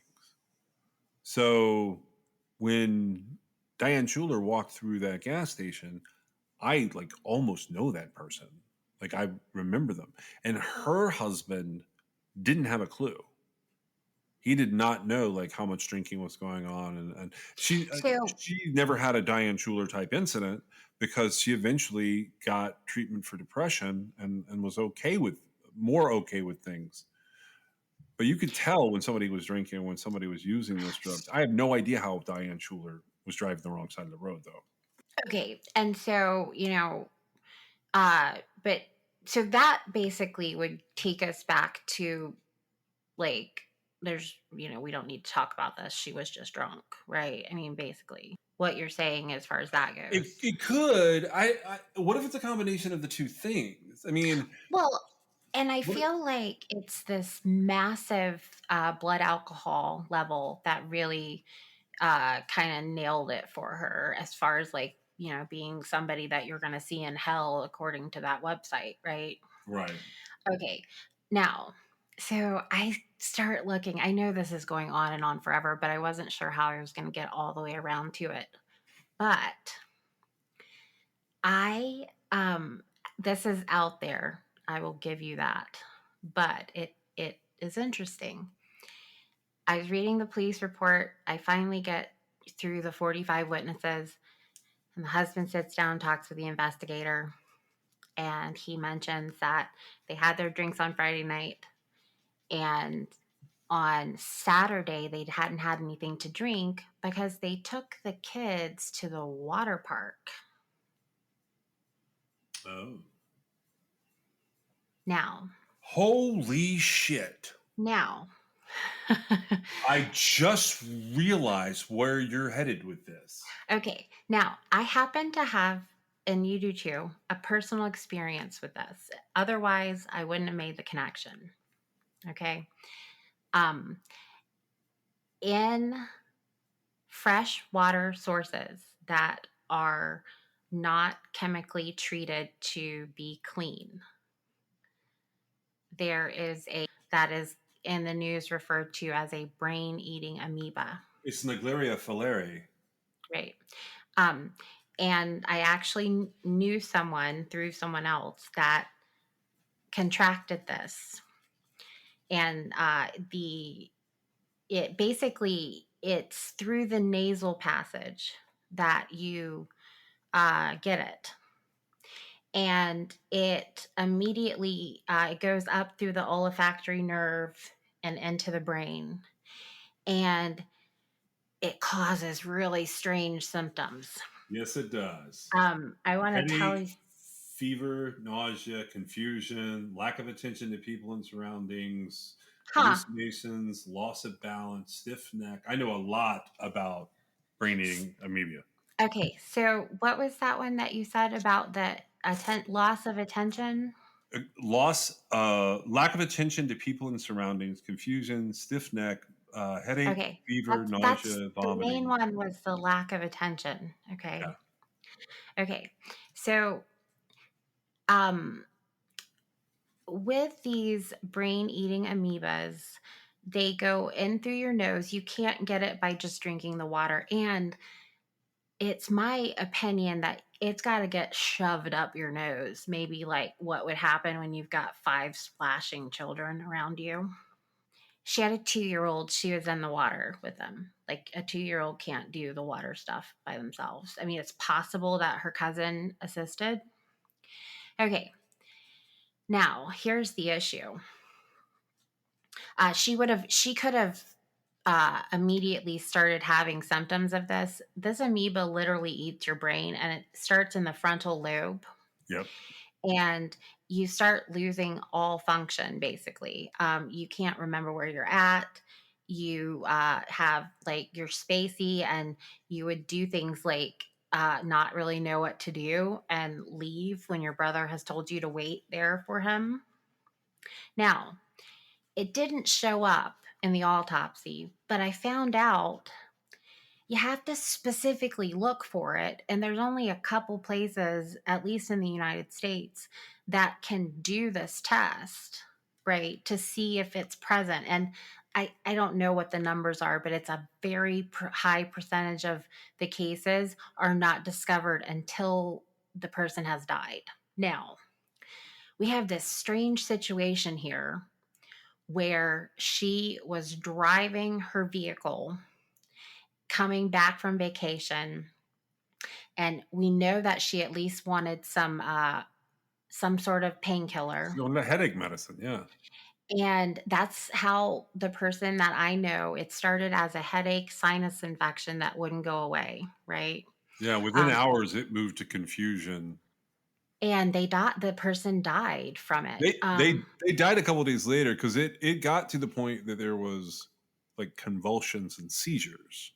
Now, it just so happens that the initial symptoms in this case led to this terrible accident happening, right? And so it didn't even get a chance to really completely manifest, right?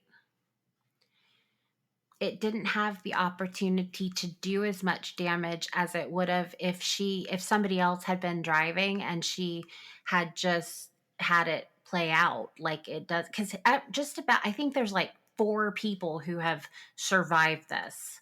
So Yeah. like everybody who gets this dies, and it's usually, I think that the average is like they die after 5 days. Like some people live a little longer or a little less. And so what if, you know, the day before, when they on their little, weekend vacation in July, she got some water splashed up her nose, and she had a brain eating amoeba that caused her to deteriorate cognitively very rapidly. I feel like my little bit of experience with that, and the different things that don't make a whole lot of sense, I feel like that actually would make sense. That's actually like a good reason why she was driving down the wrong way. There are hints of her trying to be doing the right thing, like her being over in her right hand lane, even though it's the other side's left passing lane, right? Yeah, we would have to confirm she got in the water, but I would think Well, if we could figure out what water park it was, we could look for other instances. I don't know that that necessarily would, to me, it doesn't like include it or rule it out because I think it's so rare and it goes so what unfound or It undiagnosed, goes undetected, actually. undetected, right? Yeah. And so, like I said, it's not a test we're going to see on an autopsy report, unfortunately. I hesitated in bringing this part up because I know that there's no way to prove it at this point, even with a exhumation. Like It would the have to be from existing tissue and fluids, and I'm not 100% sure that they would have it. well, and I'm not 100% sure that because she didn't actually die from the amoeba. No, she died from a car accident, so they would never have tested for it. Well, but In theory, if they tested her spinal fluid, they didn't, not in the autopsy. well, or kept a sample of it or whatever, in theory, it would be there. But here's the thing: if you exhumed her, you would be able to get it out of any bone marrow that was left. Oh, it wouldn't have died. In theory, it would be in the CSF. We would need a doctor to tell you the real version of this. I'm speculating right now. I can't even read this stuff. I'm literally like, last Would, night, I'm like gonna pass out trying to oh, get through it. well, you know how you get with DNA, and you understand DNA, and I don't. Yeah. Well, Autopsies. I can tell you right now that you probably accounted for the two problems I had with her situation, and I believe that even if she had a brain-eating amoeba, that would account for the alcohol, because she would be the way that you start out with that is confusion. I think that having that ailment, a brain eating amoeba, like she could have been drinking straight out of the vodka bottle because she's thirsty and she's not, the comprehension just isn't there that she doesn't need to be doing that. And I never would have known that. The only way I know that is because I knew someone who had it. If I didn't know that and hadn't had firsthand accounts of it, I would have no idea of some of the things that go on. I would never think of it. Right, and that's the same thing. But she had to get in the water. It had to be do you know what water park it was? I don't. I don't know what water park it was. But the campground they were at was also on a lake. Just same FYI. thing. Yeah, same thing. But based on my experience, based on the fact that this is so undetected, in most cases it's undetected. People never even know that the person had it. Aside from being undetected, it is incredibly rare, right? Yeah. I think it's 2 people a year or something like that. It's very, very rare. Does it have to be a nasal infection, or can it come from having a tooth abscess? Well, see, I'm saying, can that provide an additional opening? That's where I was headed. It's possible. If it gets to the brain, it has to go up the nose, right? That's the thing. It goes up the olfactory nerve. Now that is that particular thing, the Nigeralis fowler. Naegleria fowleri. Okay, there are other. Yes, there are. There are other. What is it? Bacteria. Brain-eating amoebas. Well, there's other amoebas that affect the central nervous system in similar ways, Right. and they all have their own category of what has to happen for them to exist and to come into a rare contact with humans, right? Right. And be known, because I feel we don't know what we don't know, right? Yeah. We have no idea how many people.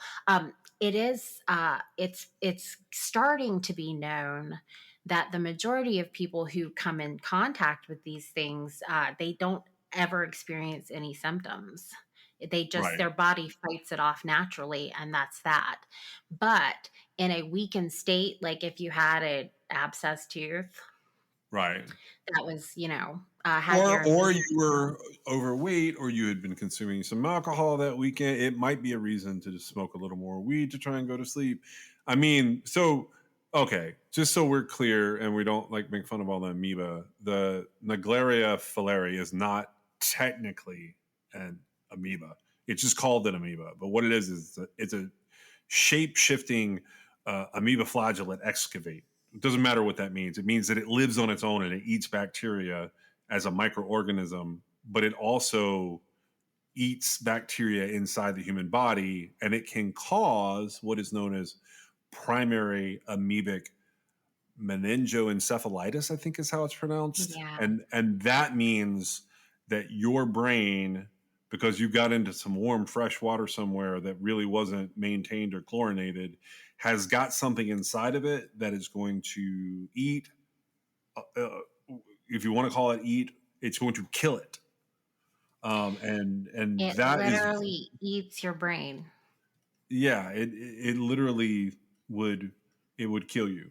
There's So this is a possibility for the case of Diane Schuler that I had never considered.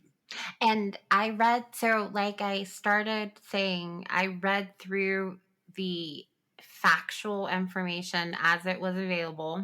I didn't follow the narrative. Um, there's no question they went to a water park on the Saturday right before this happened on Sunday. That is crazy, man. I have a ton of, well, they were also staying on a lake, but it didn't register with me about the lake, but it could just as easily come from a lake. Oh, it can come from anywhere near a campground. Yeah. It can even could. come from the showers, technically. You just have to get it up your nose far enough that it gets into that. It travels up the olfactory nerve, that's the nerve responsible for your sense of smell. And when I saw that, it dawned on me, because I was going to go with something to do with, how the gunnery exercise caused all that alcohol in the people who weren't drinking, clearly. But it didn't explain everything. Her behavior was odd. Yeah, it was odd even for a drunk or stoned person. It really was, but you know what it wasn't odd for? It wasn't odd for somebody who was like moment by moment losing function because something was eating her brain. Now, the problem I think we're going to run into is, I feel like most people who have this affliction, they die from it. I'm not sure that there's going to even be a documented case of somebody having this happen, having a brain eating amoeba, eating their brain, and have it just at the cusp and die in a car accident with all this other stuff that would interfere with even evidence of it. Thank you for joining us.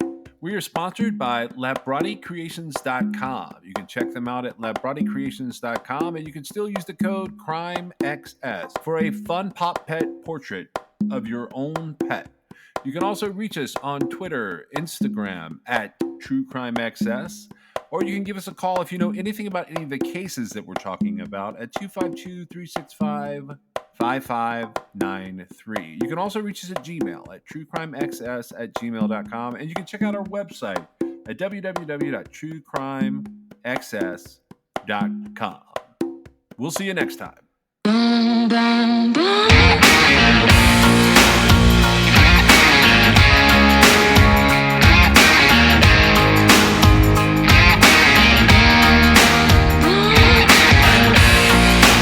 This is True Crime XS.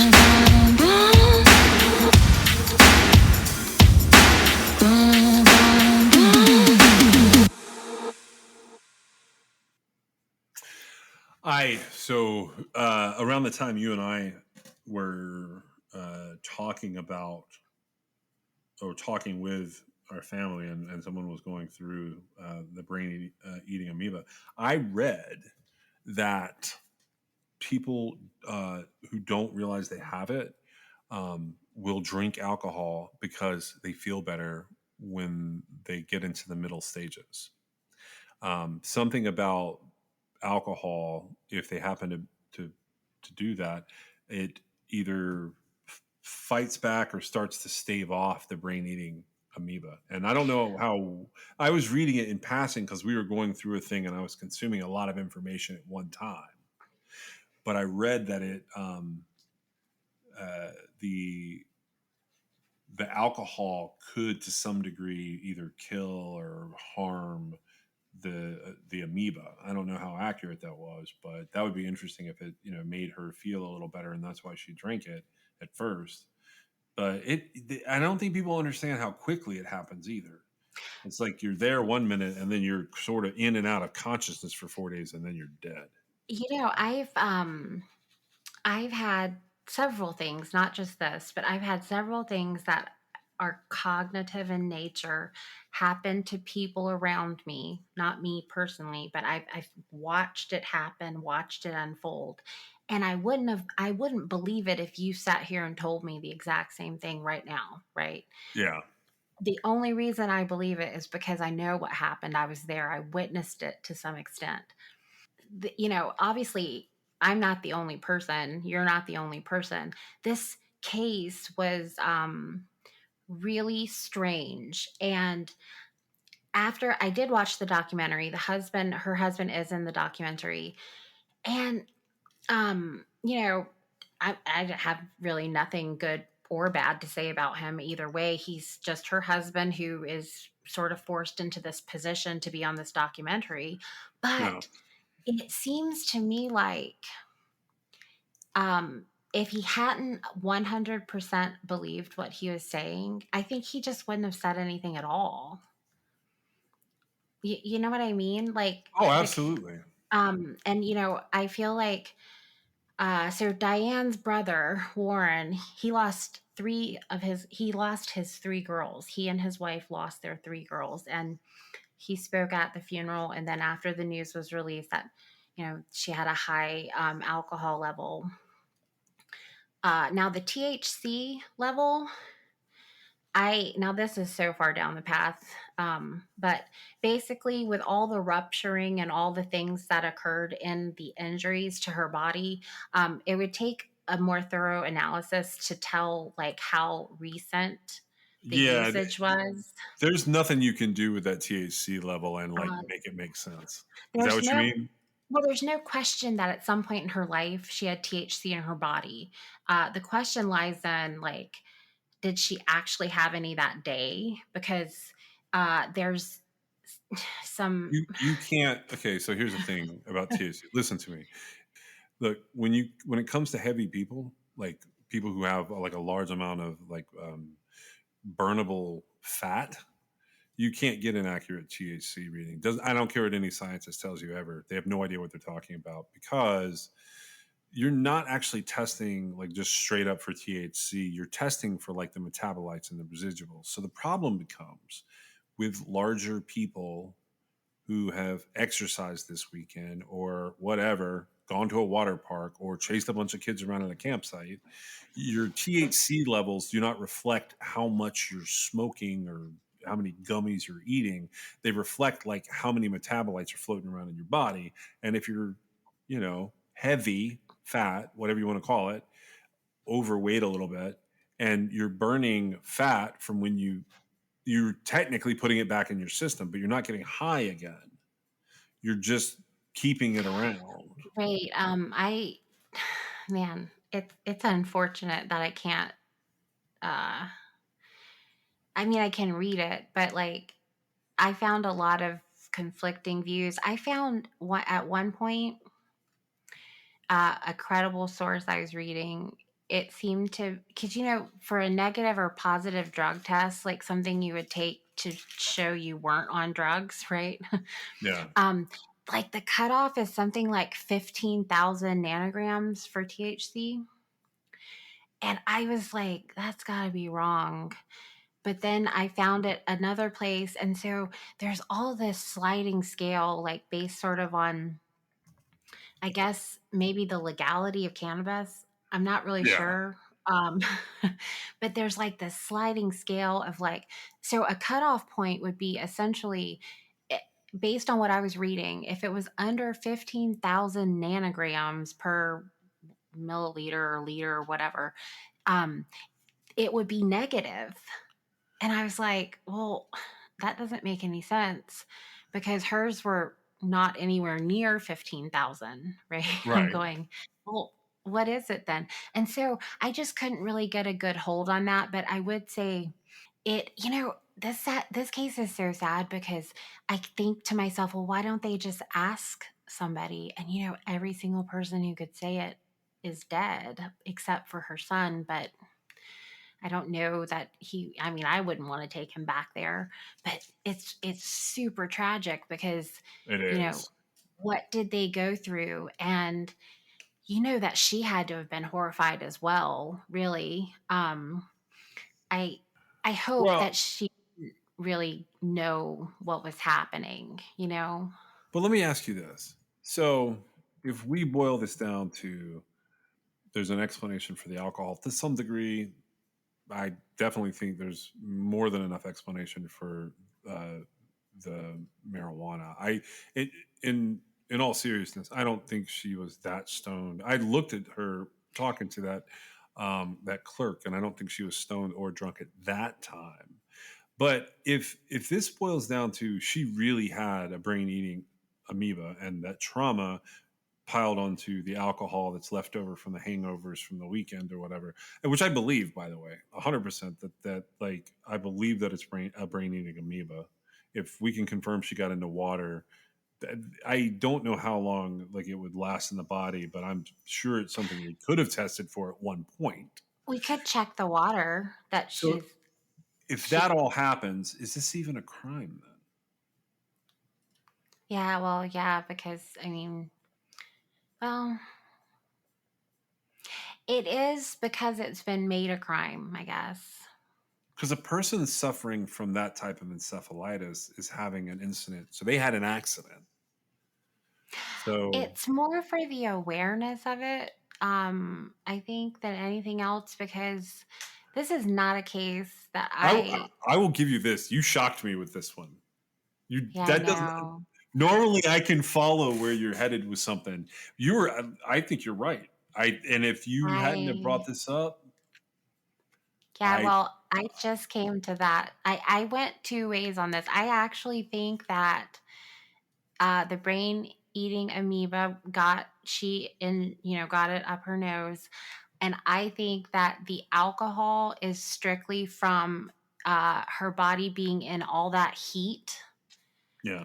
uh, for even a short period of time. Her potassium or sodium or whatever levels were already elevating, so she was already decomposing.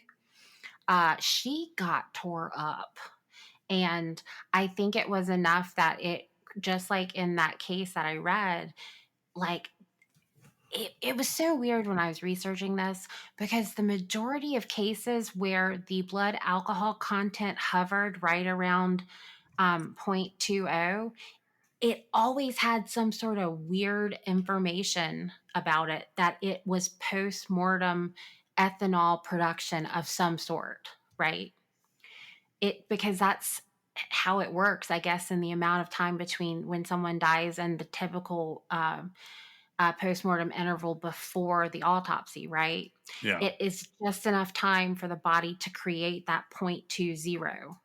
And I saw that too, by the way. There was, when I was trying to like back up what you were saying, I was looking and there was a study that pointed it out and said that the blood alcohol concentration plus or minus 0.20 would potentially be, I want to say, related or derived from like a hematological accident or hematological trauma, something to that effect. I those saw are it. the kind of words I can't really read. I will tell you that I think I mentioned it. Her glucose level was 4, which is very low. That actually, though, I think glucose starts to decrease as soon as you die. So Well, I that's don't what know. makes the alcohol.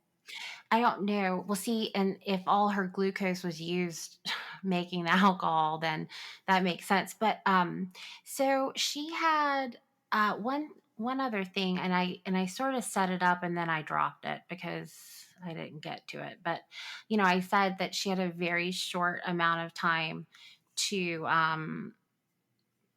drink all that liquid. Is it 1 ounce per drink or 1.5 ounces? Do you have any idea?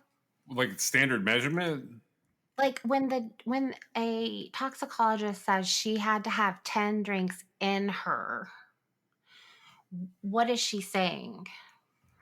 10 drinks in her would have been an ounce and a half. So the big side of a liquor jigger So is, 15 yeah, ounces.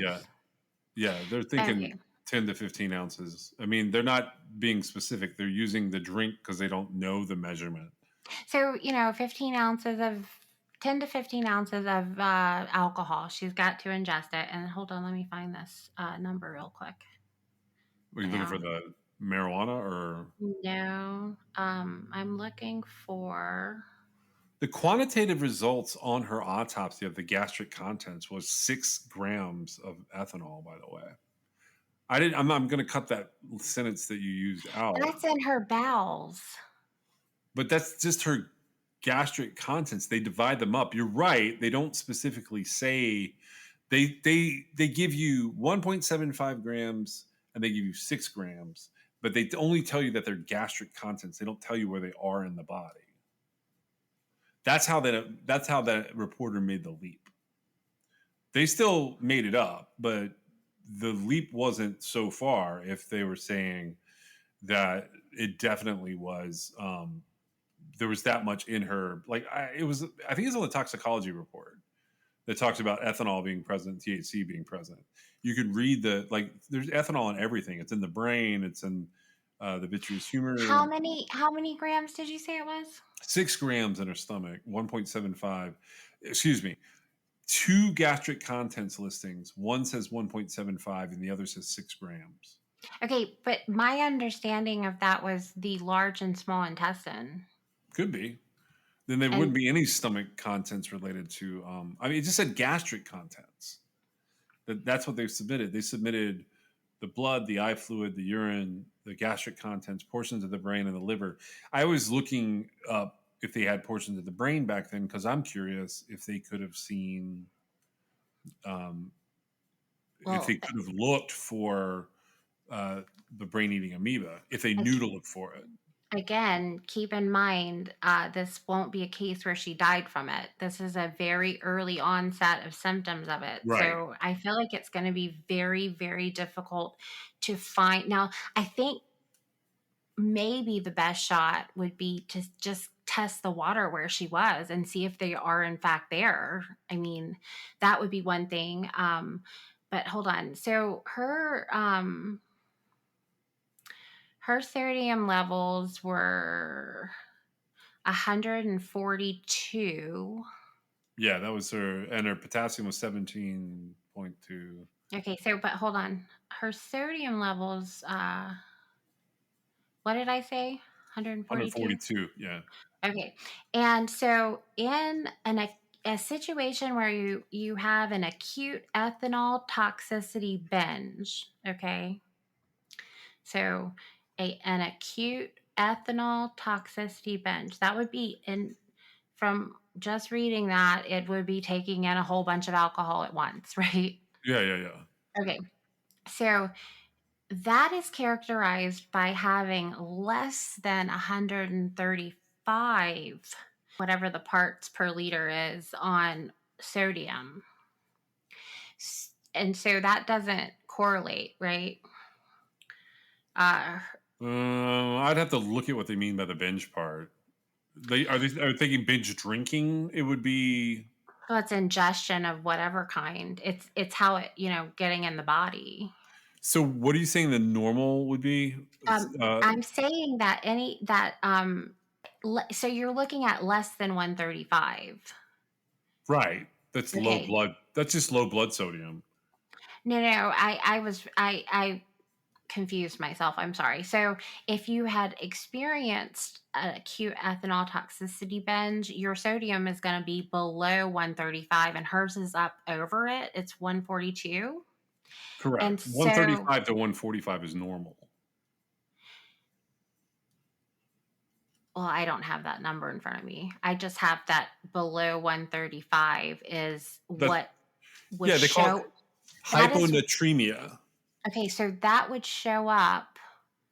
So she's at 142. Okay. Uh-huh. She supposedly ingested all this alcohol in this short period of time and got really, really drunk, right? Yeah, that definitely it supports your other theory. It It supports both of them.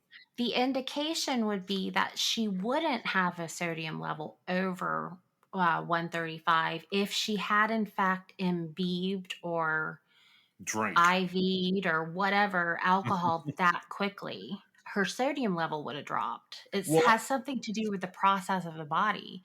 And so it doesn't correlate, is what I'm trying to get out. I'm not very good at this because I honestly have to block all this stuff out. I know. No, but you're right though. I don't know. So I don't know what the time frame would be on that. That it would go under like into like hyponatremia, like where it goes under 135. I know it would happen with alcohol, especially with a binge. But I don't know like how quickly. I don't know if you have to have Well, been drinking for a certain period of time or not. this is with the vitreous humor.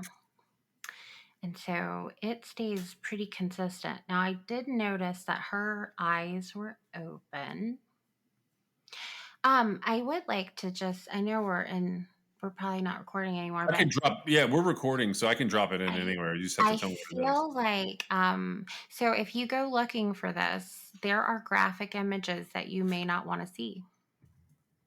And once you see them, you can't unsee them. All right, I did wish that. somebody had told me. You want me to put that at the beginning of the episode? I don't care. Okay. I feel like there's a very prominent picture of her. And she's broken. Her legs were almost torn off.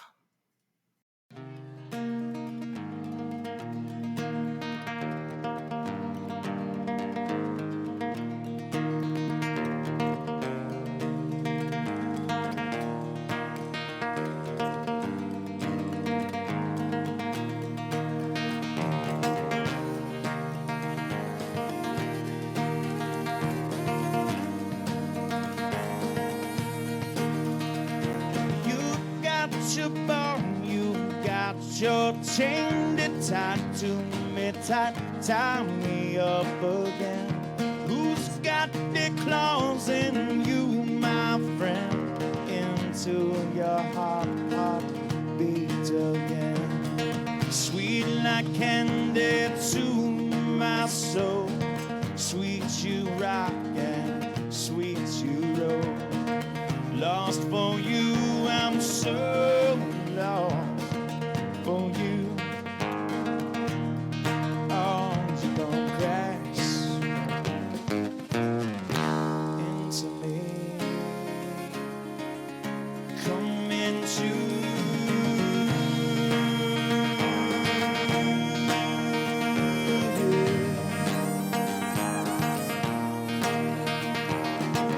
touch your lips just so I know.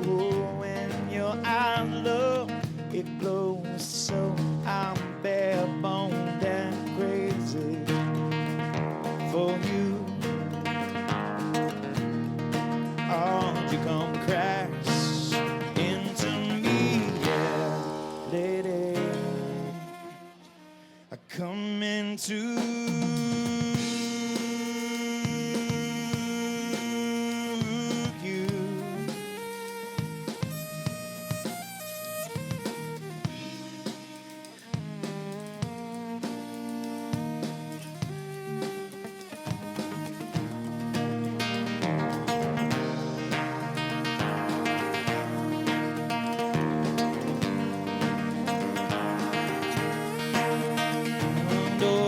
watch you there through the window when I stare at you, where nothing but you wear it so well, tied up and twisted the way I'd like to be. For you, for me, you come and crash into me. Oh yeah, the way you do, you do.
so, girl, close to me.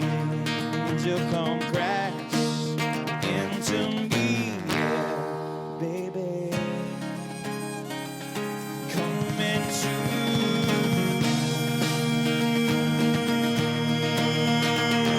you. Come into you the way you do.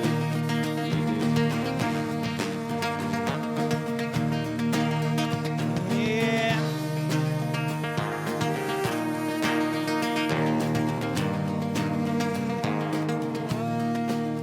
Oh, hike up your skirt a little more.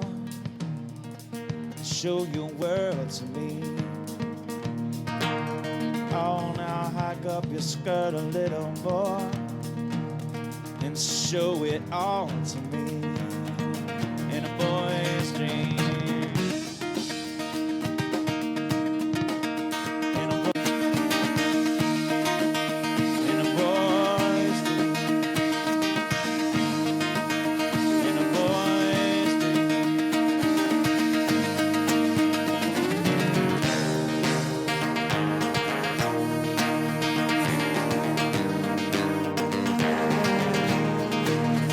And if you be my Dixie chicken, I'll be your Tennessee lamb. We can walk together down through Dixieland. You gon' crash into me, yeah.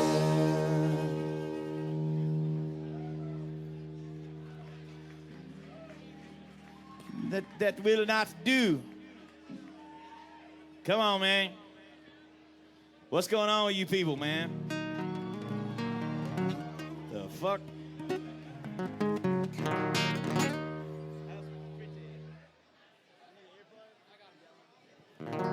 I know you're standing right in front of that speaker. Sounds good, man.